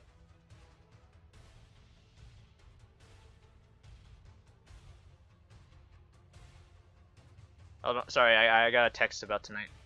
So yeah, a lot of the stress that happens through horror. So like a lot of enemies do huge bursts of horror. Or like half the stress is up front, then half of it's caused by horror. And on top of that, there's a lot of curio interactions that either cause horror or have an interaction with laudanum that makes it beneficial, like use laudanum to get loot or something like that. So it's definitely a lot more useful than the base game where the only use it is strictly against horror, but you know, there's only like 2 enemies that actually cause horror in the whole game, so it's kind of hard to justify bringing it on a normal dungeon. But in this dungeon, there's enough horror and enough interactions where I found at least 3 bottles of laudanum on average is okay.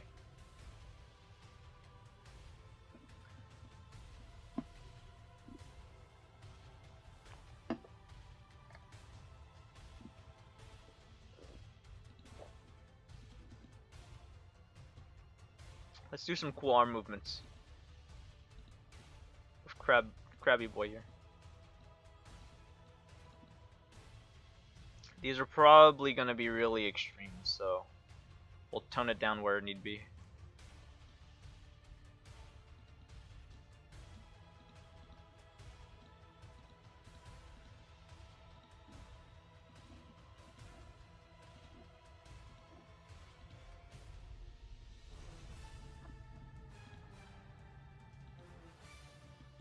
So that's a little extreme. This is looking okay, it just needs a little work.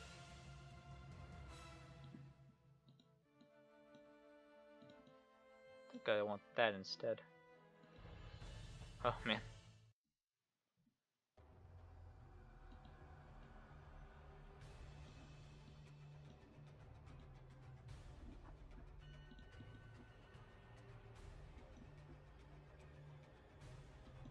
It's a little still, which is unfortunate, so let's change that.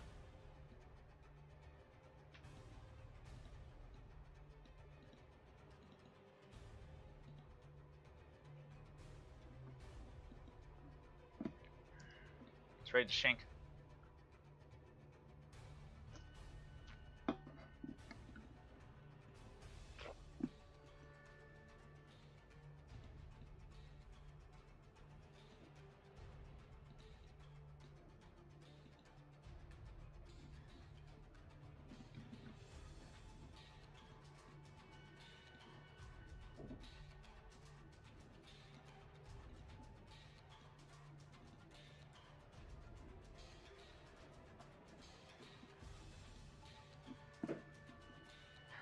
Cool. That's a cool crab.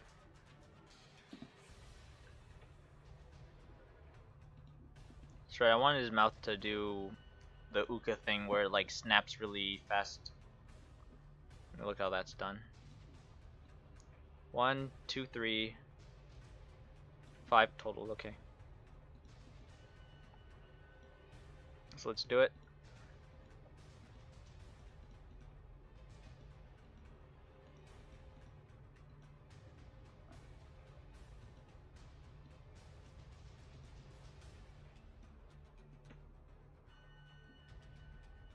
Wait, what the heck? Oh, I only keyed that one, that's why. Makes some more sense.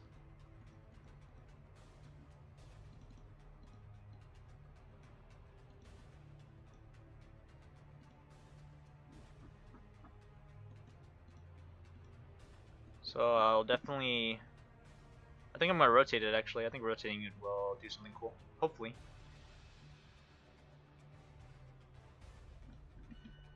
So, okay.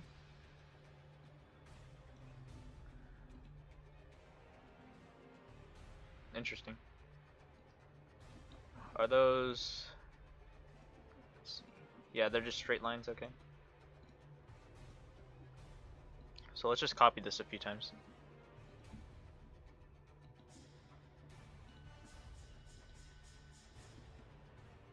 Angry crab.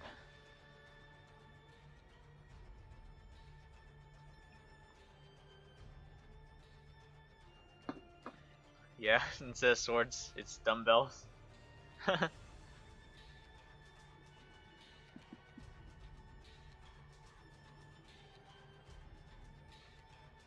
Stabbity stabs. Dang.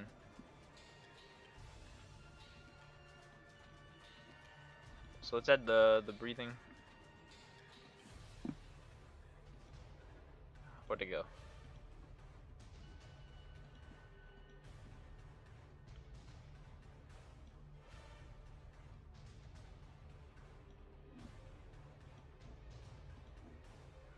So this looks.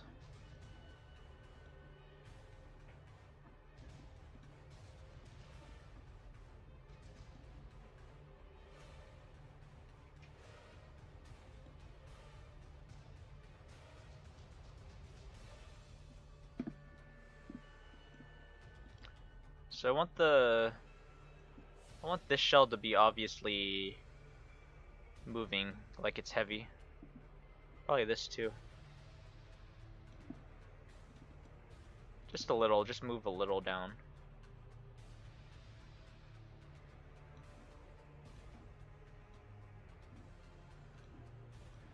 Same here.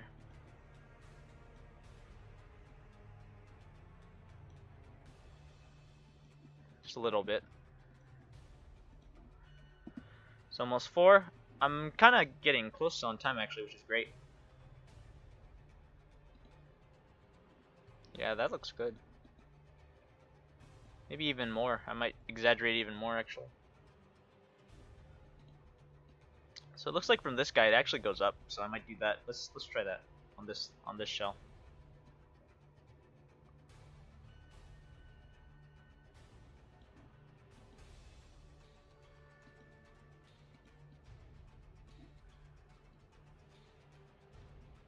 Let's do the same here. I gotta be careful here because I don't want this to actually go in front.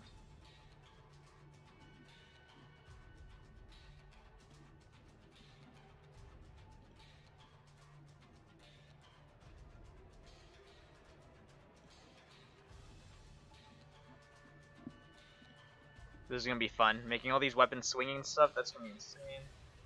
You mean the drowned thrall, yeah? Yeah, of course. Making any more classes after he finishes this dungeon? Yeah, for sure. Muscle Crab does the stab. Muscle Crab ain't got flab. Yeah. He's ready to kill, dude. Okay, so I'm liking where it's going. I think there's definitely things I can improve on, but I'll worry about that in the after I do all this crazy stuff. So I guess let's do a lot of movement on the top here. Let me see how he does it. Let's see. Still number 20. Okay. So let's do that, I guess. This is gonna be a lot of movement.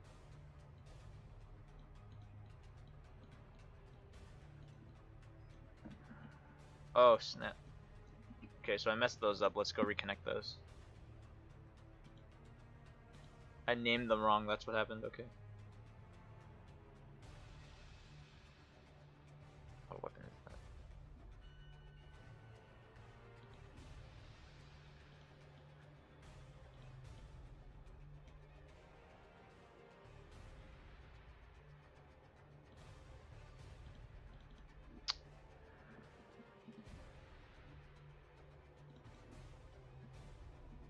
Okay. So now that should be correct.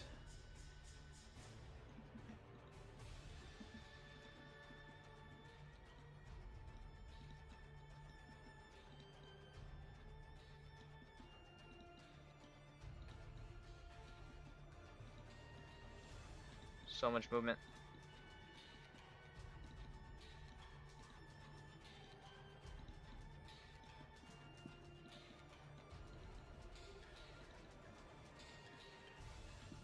Okay, so that's all of them.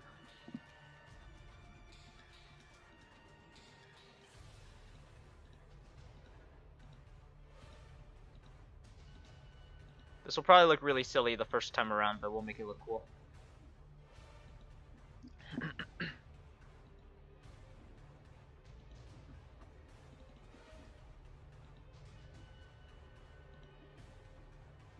So much movement. I like it though. It looks kind of cool. Like how it all moves when he's like bouncing up and down. I don't know if I'll animate the chieftain on stream. He's not that complicated, but I gotta think about it. Okay, so I like the movement. I'm just gonna offset a bunch of it in the future.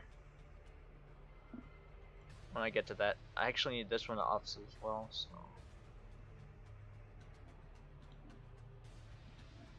He's got this thing just stuck in him. Okay, so I don't know if crabs don't feel pain or not, but I'm going to assume that crabs don't feel pain in this case. So these guys don't feel pain, so this is just like whatever for him. A nice resting place for all those swords.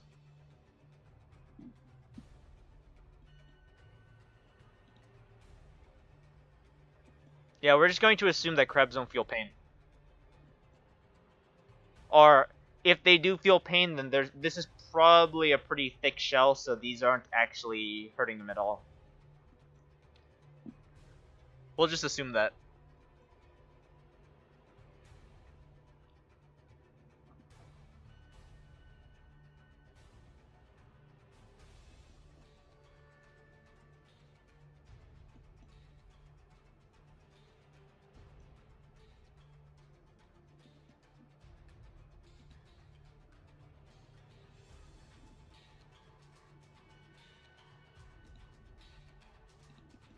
Okay, so I'm gonna try moving these arms back to the center rather than at the very end. That makes sense. So this is 34 frames, so about 17.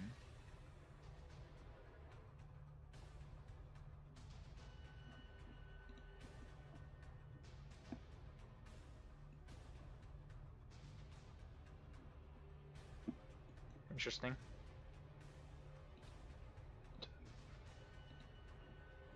Oh, did I forget to move this? Yeah, I forgot to move one of the arms. Oops.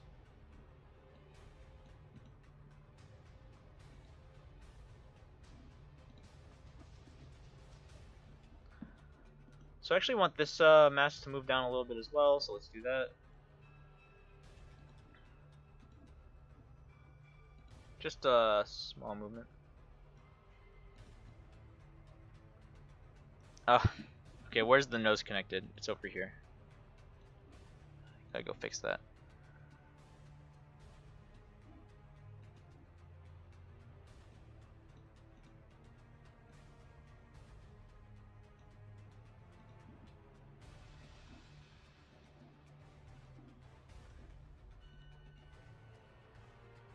Okay, so the nose moves way too much. Let's change it.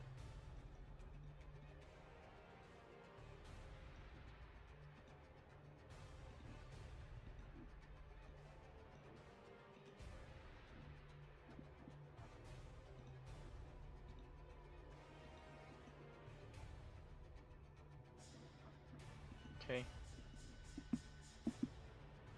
I'm gonna have the eyes closed around here, so that it doesn't look so funny with the mask. So 1, 2, okay, same thing. You gotta find the slots for those.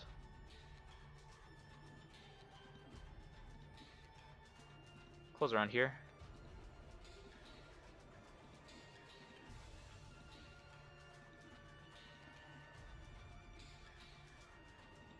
Okay.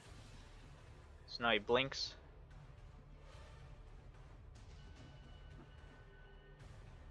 I think the size has decreased as well. I think that's something that they do. I guess not. Never mind.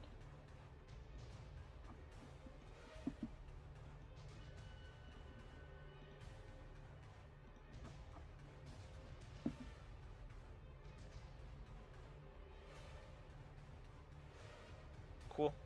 Have you ever finished a stream of animation and forgot to save what you worked on? Nah, never. I think it's actually a part of like the thing is you actually have to save before you export or something. So I never actually forget. Turned to Pelagic Experiment, so that's not far off. Yeah. Extra thick. Cool. He's actually coming together pretty nicely. I like that.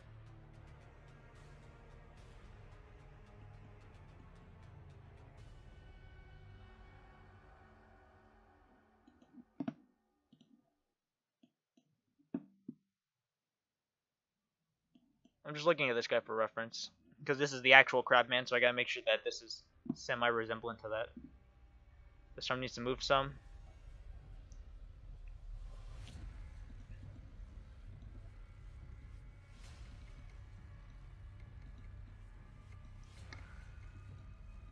So let's do that.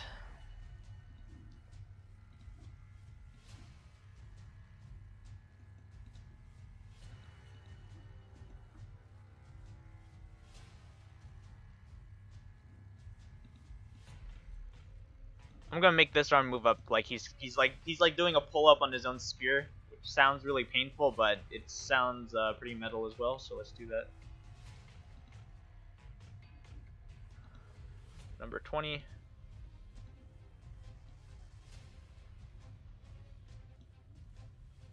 Doing pull-ups on his own spear. That sounds really... Let's see. Oh, so that's too much movement. But a little bit of movement's probably fine, so let's just reduce that.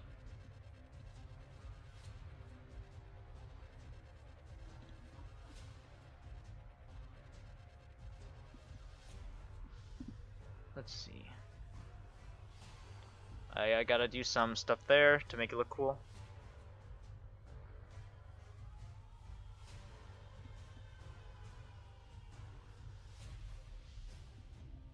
I think I want to offset the blink so it's closer here.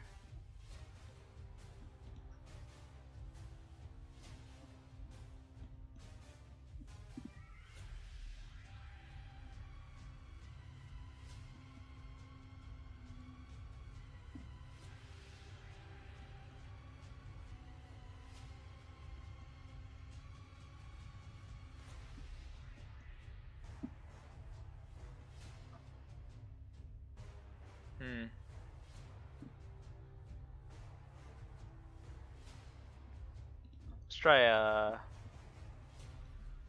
some weird offsets.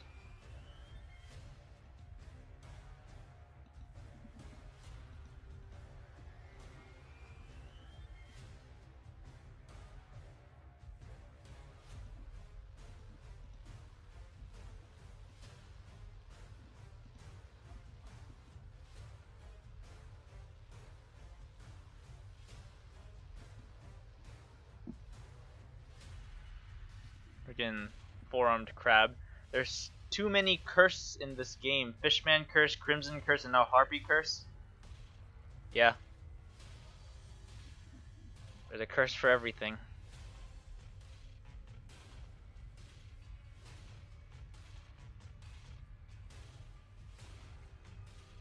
I'm gonna try messing with the main body. See what I can do there.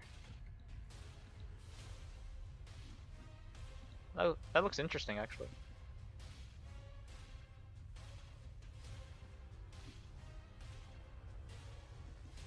I don't know if I like it or not. I kind of like it. I gotta think it over though.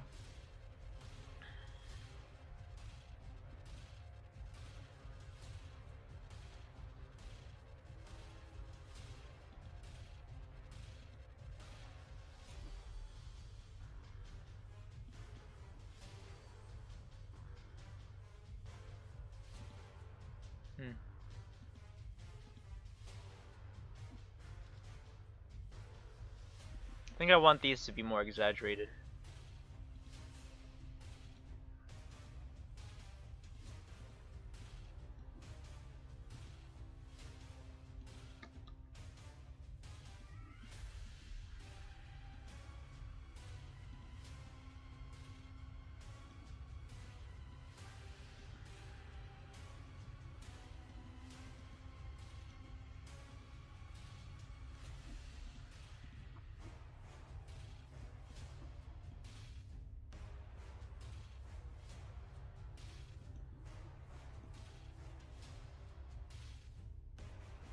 He's a stabby boy now.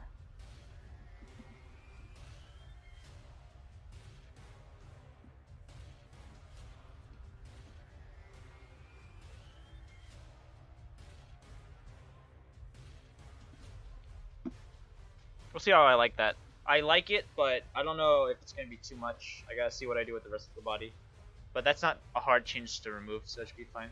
Stabby boy, yeah. Let's do the legs, that's easy. Number 20. Is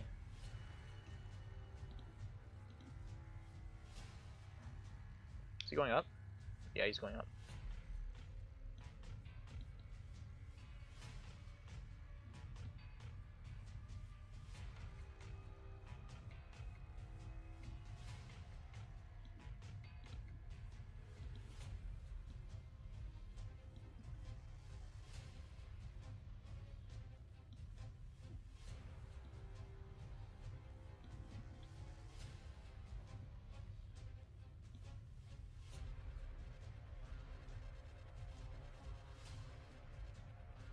Probably just not mess with that. Should be fine. There we go. Stabby boy.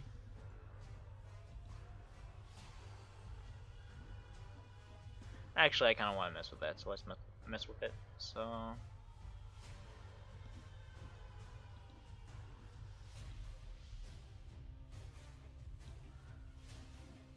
let's do cool things.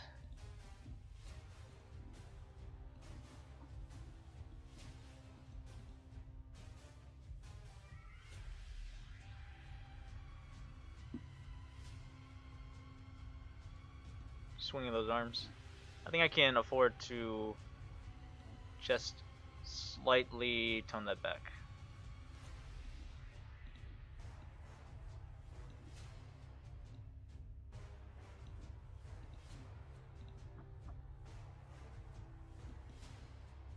See how that looks with just bones? That looks fine. Okay, so I'm gonna start doing the offsets here. So I definitely want the heavy ones to be offsetted more, which would probably be these ones.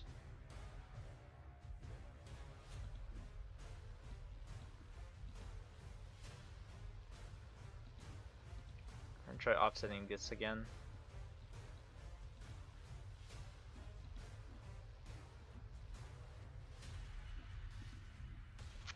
And then we'll do it again for secondary ones.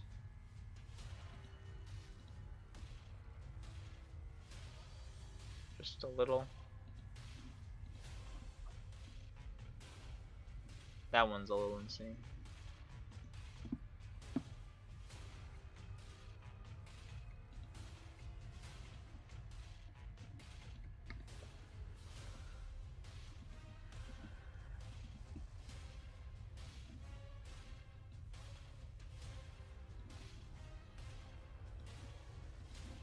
Okay, fix up. Let's fix that one up.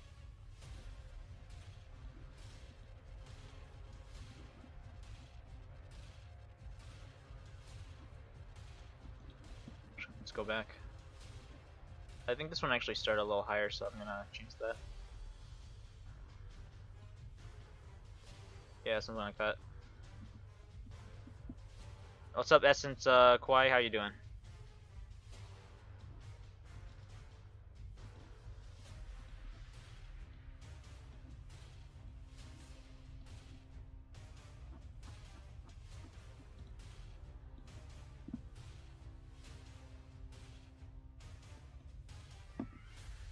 Does he look angry?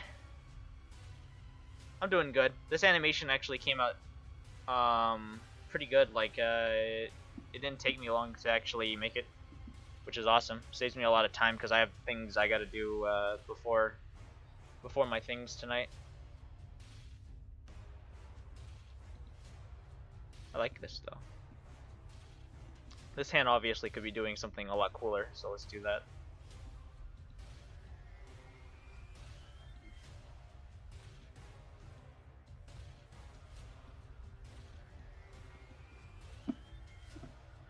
Why am I doing everything on 17? Oh yeah, because I said it like that.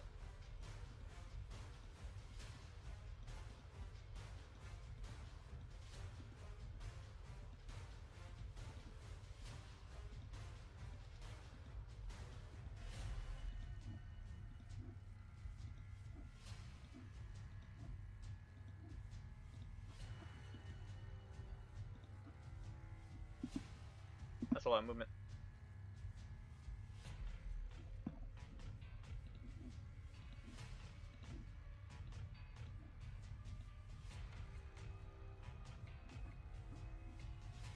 He's getting there. You mess with Crabbo, you get the Stabbo. Yep. What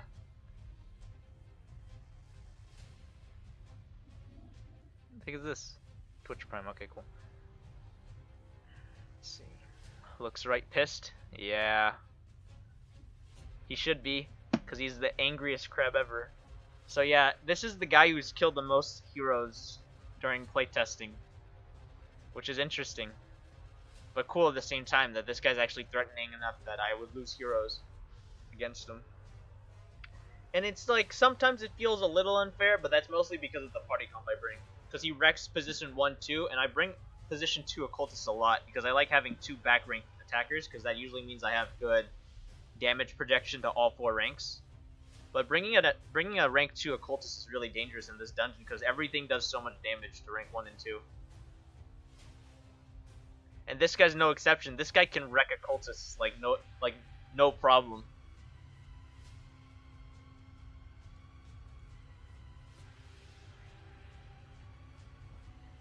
Yeah, very risky.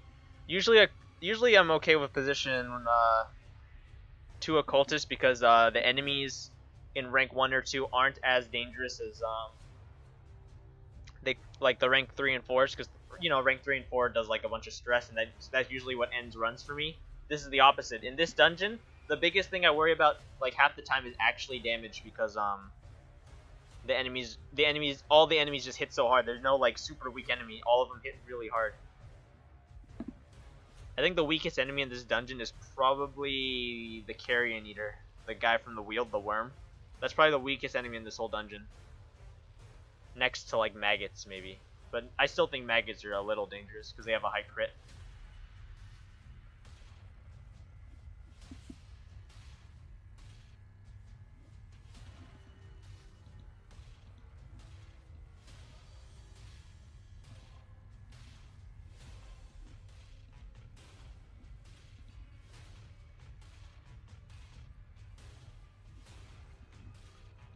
Let's mess around.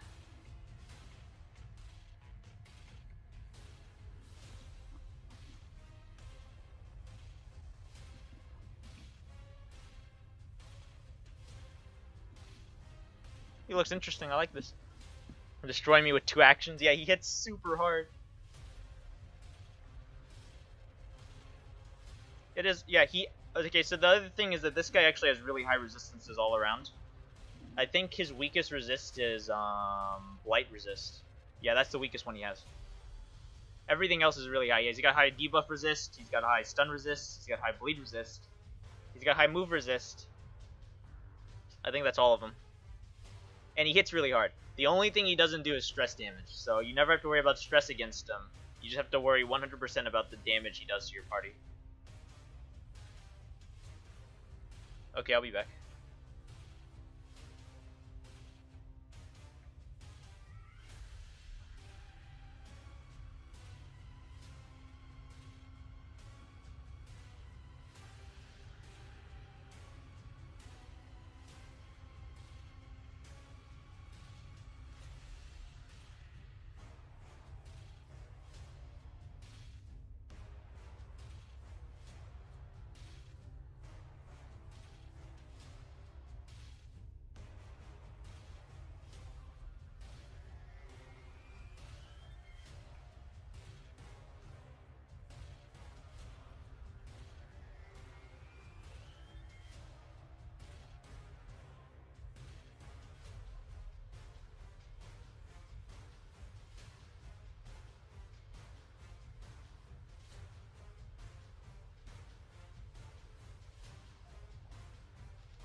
Okay, I'm back. Let's see.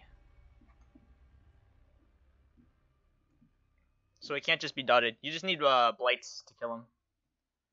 Plague Doctor, Shield Bearer. Yeah, that's all the heavy blighters. I mean, I guess Grave Robber has a blight, but I don't think. I guess it has kind of. It's got some merit because he does have double actions, so throwing blights on him is really good. I guess that's the one time I'd ever use the blight move on the Grave Robber, is if I'm worried about these guys screwing me over. I guess it's in the Antiquarian kind of, but I would never bring an Antiquarian to any dungeon, or to this dungeon if it was like medium or long, because she'd just get wrecked. Like, this is not a dungeon where you can just bring an Antiquarian and win. Like, you better be really, really good at threat management.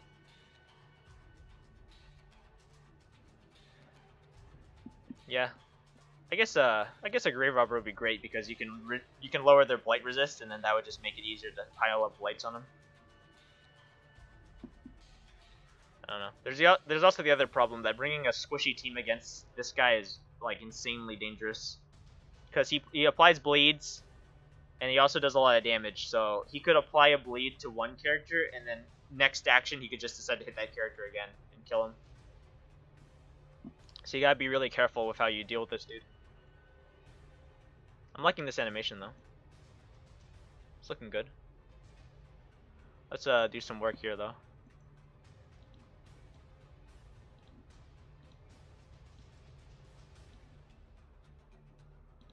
This just needs slight rotation, that's all it really needs.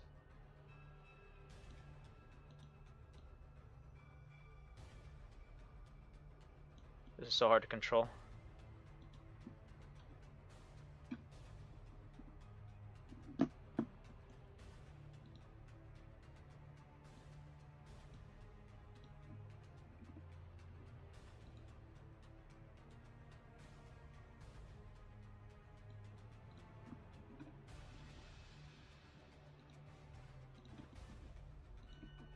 I might even move him, we'll see.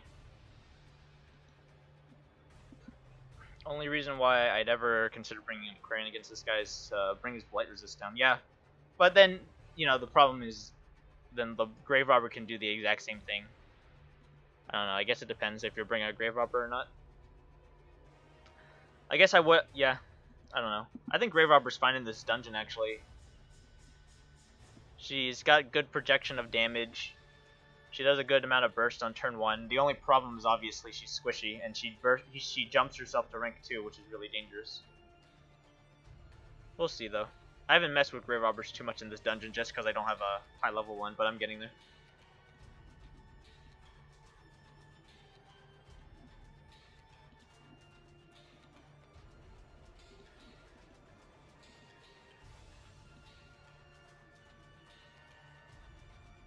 Okay, so that's definitely moving way too much, so.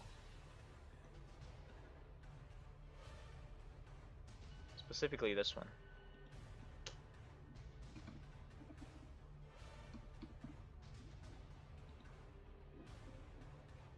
This one too.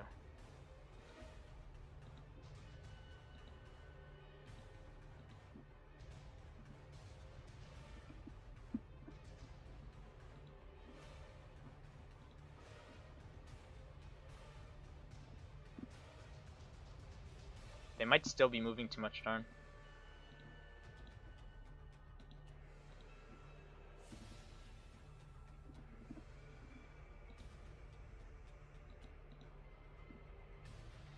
Okay, so it should be good.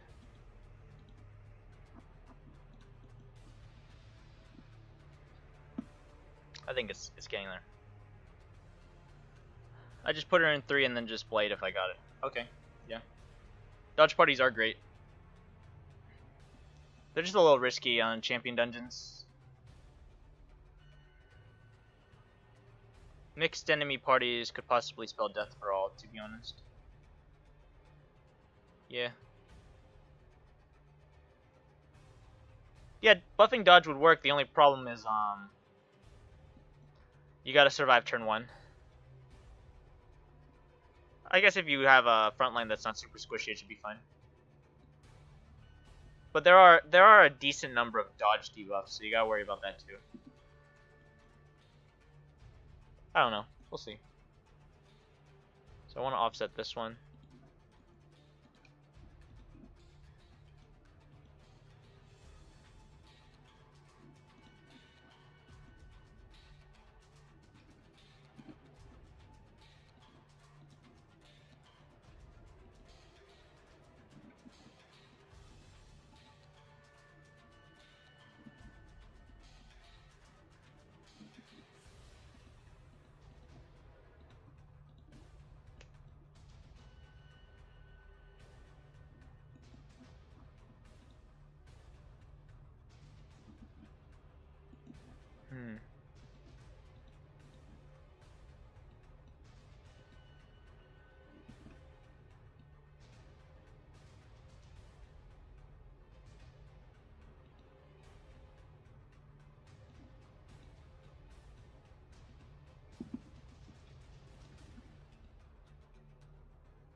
No, I don't like that at all.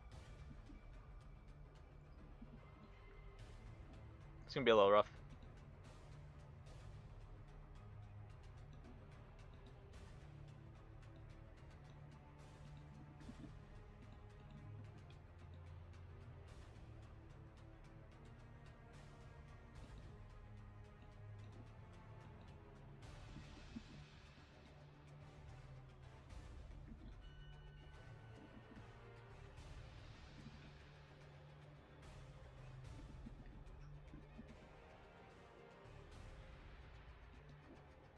I'll figure something out.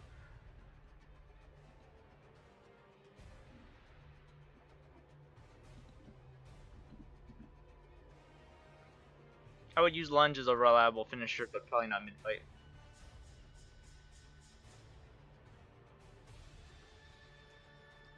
A lunging grave robber that then stays in position 2 would fare well. I guess it depends on your team comp, because position 2 is pretty dangerous for a grave robber if you're just staying there. But the burst damage is really nice. That's the thing about the grave robber. It's the burst damage on turn 1 is what makes the grave robber amazing for me. I don't really worry about turn 2 or beyond because usually I kill the enemies by then, but this is the type of enemy faction where killing them turn 1, like all of them, is almost impossible. The most I've ever been able to do on these guys is kill 1. And that's if everyone focuses on them, because this is the tanky slow faction. Like they're like the attrition. So bursting 1 down is easy, bursting 2 down is really hard. Except for this guy. This guy's an outlier. This guy's easy. I think it would work depending on your team comp. If you have like a man-at-arms or a Houndmaster to guard him in like emergency cases, I think it would work.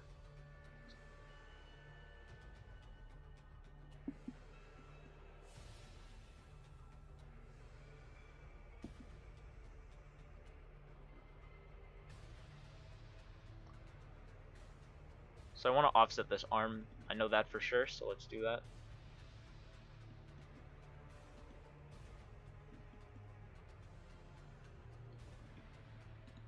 At least one of the arms.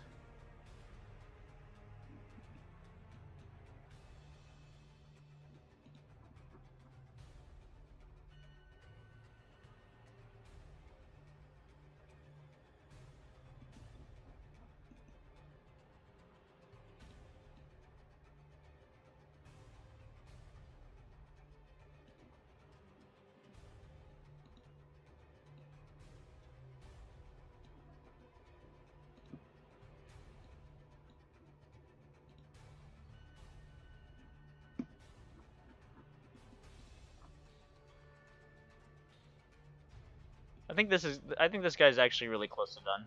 I just need to do these. This leg's moving a little much, so to tune that back.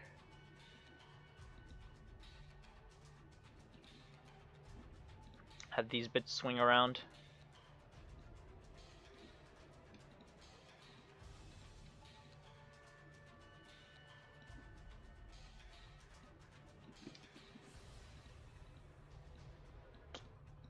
Have them swing this way.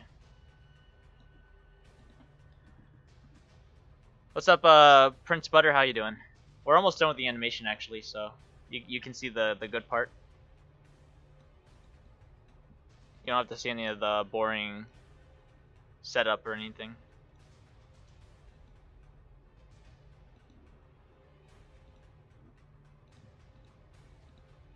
Let's give those a nice curve to them.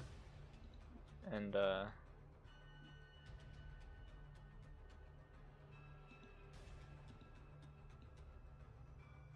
so this is definitely way too extreme.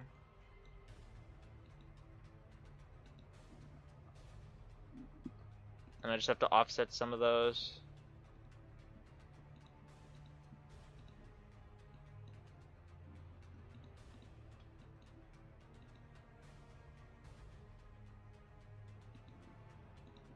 They don't look super awesome because I don't think this is going to be a main focus of the character, but it should be fine. That one's a little extreme.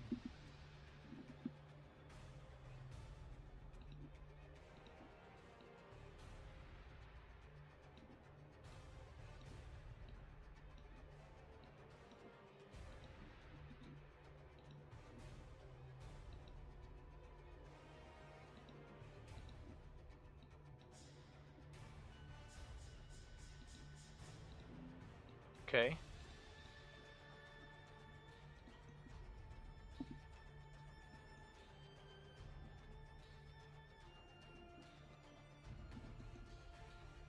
Let's see. Messes the crab, but you get the stabbo, yeah. I'm doing good. I'm glad that this animation didn't take me as long as it needed to be, because I have a lot of plans tonight, and I gotta set up for that after I finish the stream.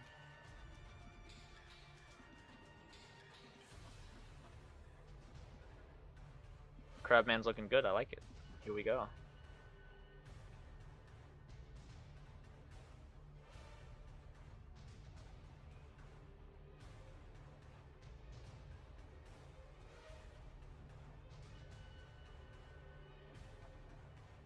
So I just gotta do one thing, and that's connect the effects dot to the upper spine.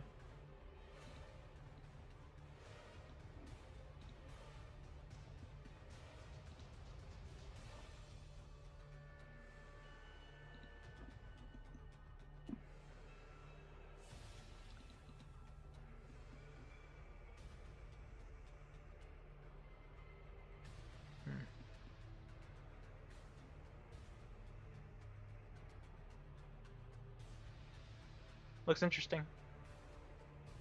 Huh.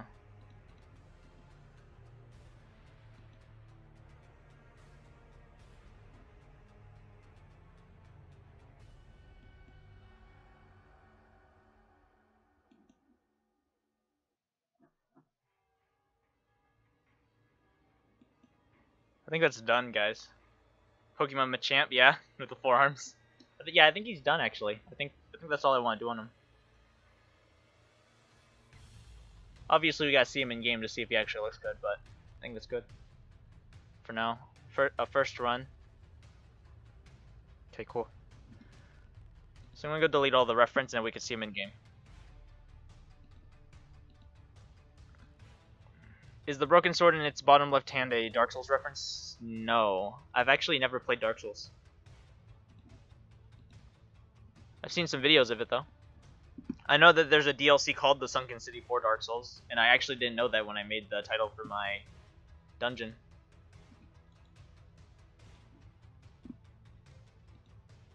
Things are all good. Okay, so I'll have the guy play the animation while I go set this up. So, yep.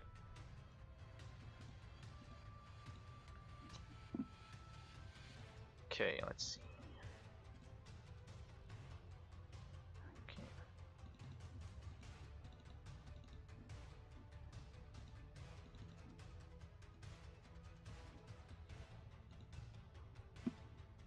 It's pretty simple animation, actually. Simple, but it works, I think. That's my opinion.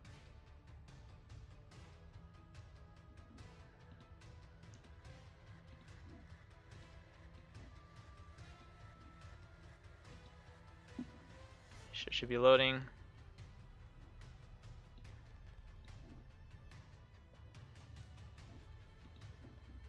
Okay.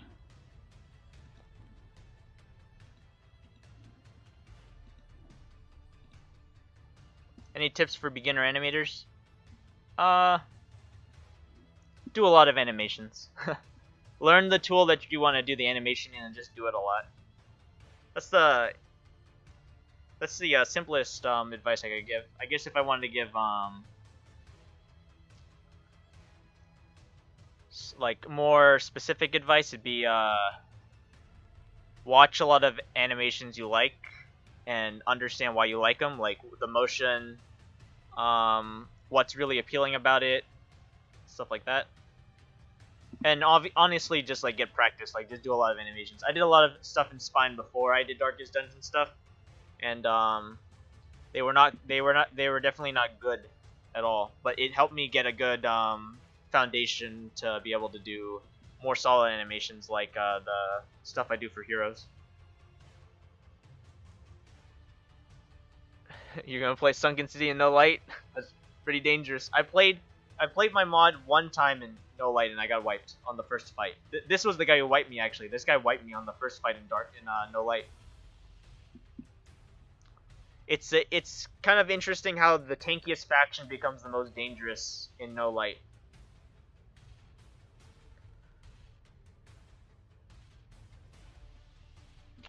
Okay, so it should be loaded. So I'm gonna go open up the game and we're gonna go look at it and see if it looks cool. After checking my DD saves.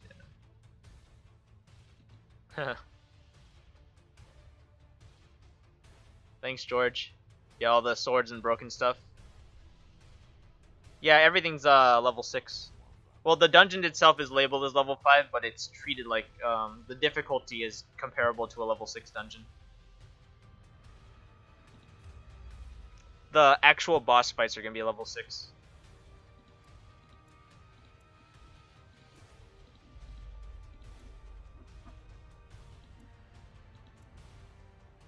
Okay. Heck. Oh, I guess I clicked on the wrong one. What did I even click on? Seraph playthrough? Okay. I actually want to disable that. Before I forget. Okay, let's go check it out.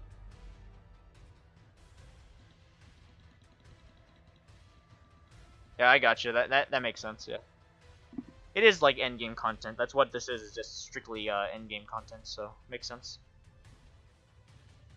Did I miss the stabby crab? You missed the animation part. We're gonna test it in game now, Salim. Okay, so there's 2 parts of the sunken city because when I tried to make it one big mod, it actually crashed the uploader. Haha, there he is. I surprised them. So let's unsurprise them so we could just see them.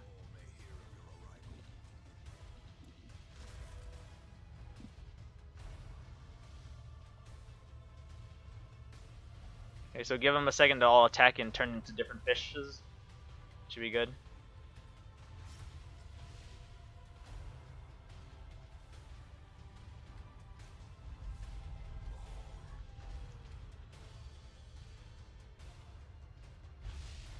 Bye-bye, Dismas.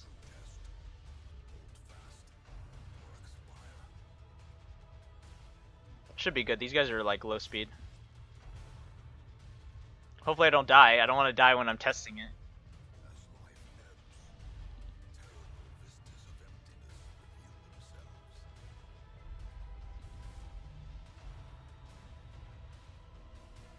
I think I'm good. There goes Dismas. Okay, I'm good. So we can look at him. We can look at him. Horror and stumble, yeah. He shifted all the way back there. If I go again, Reynald's gonna die, but you can see him now. This is the dude next to the other guys we've animated. Let me know what you guys think. The difficulty boner right now. These guys are tough. Well, obviously against level 1s they're gonna wreck them, so. But yeah, they are tough in game. They are really tough. This is a type of comp that I would actually have trouble with. I would probably, with the team comp I would normally run, kill this dude. And kill this dude. Because this dude's too tanky to die quickly. And this guy does way too much damage. So I would probably kill this guy and then this guy. But you know, that's obviously a hard call because this guy's easier to kill, but he doesn't do as much as this one. Damage-wise. Yeah. He's a tough dude.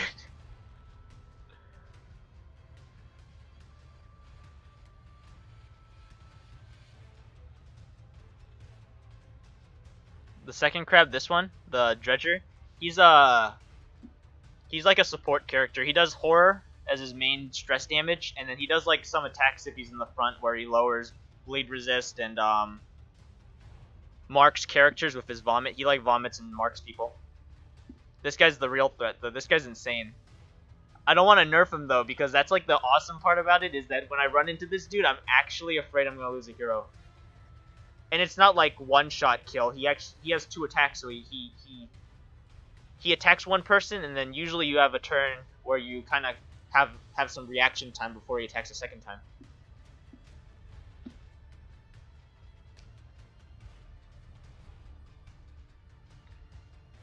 They're weak to blight, though. Yeah, they're definitely weak to blight. All of them are. You could probably plague doctor this guy to death. Just throw multiple grenades because he would tick twice every turn, so he's taking 10 damage from the blight. Oh, this one right here. He's just kind of like holding onto it in the idle, but he does pull it out and stab people with it as one of the attacks.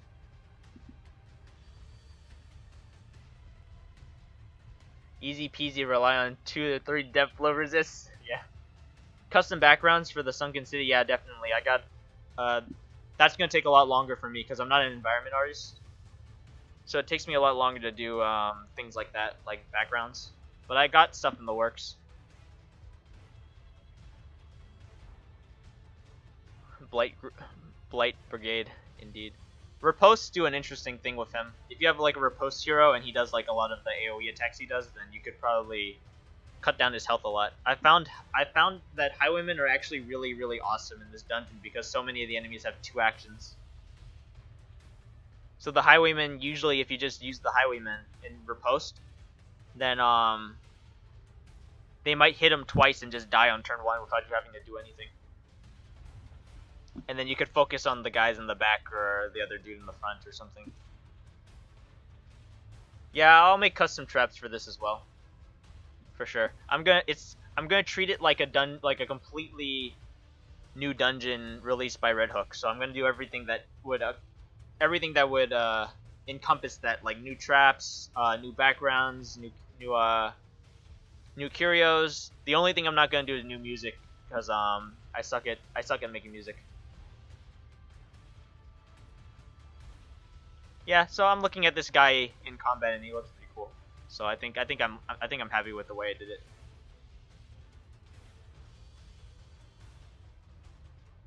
I'm glad I made him look cool in 2.5 hours. Be done in a year? Nah, I'll be done in a few months. Don't worry. That's what makes you the best. Thanks, dude. It'll be done this year for sure. Like I'm not gonna. This isn't gonna be like a year-long project or anything like that. I mean, it's pretty high scale, but a lot of it's characters, and I'm pretty good at making characters really fast. Yeah, almost all the code's done. There's like a few things I still gotta do code-wise, but all the code is basically done. I just gotta make all the art, and character art's not hard for me. It's just the backgrounds is gonna be hard, so that might be the part that takes the longest, is doing all the backgrounds. But it should be fine. Okay, well, I think that's gonna be the stream, guys.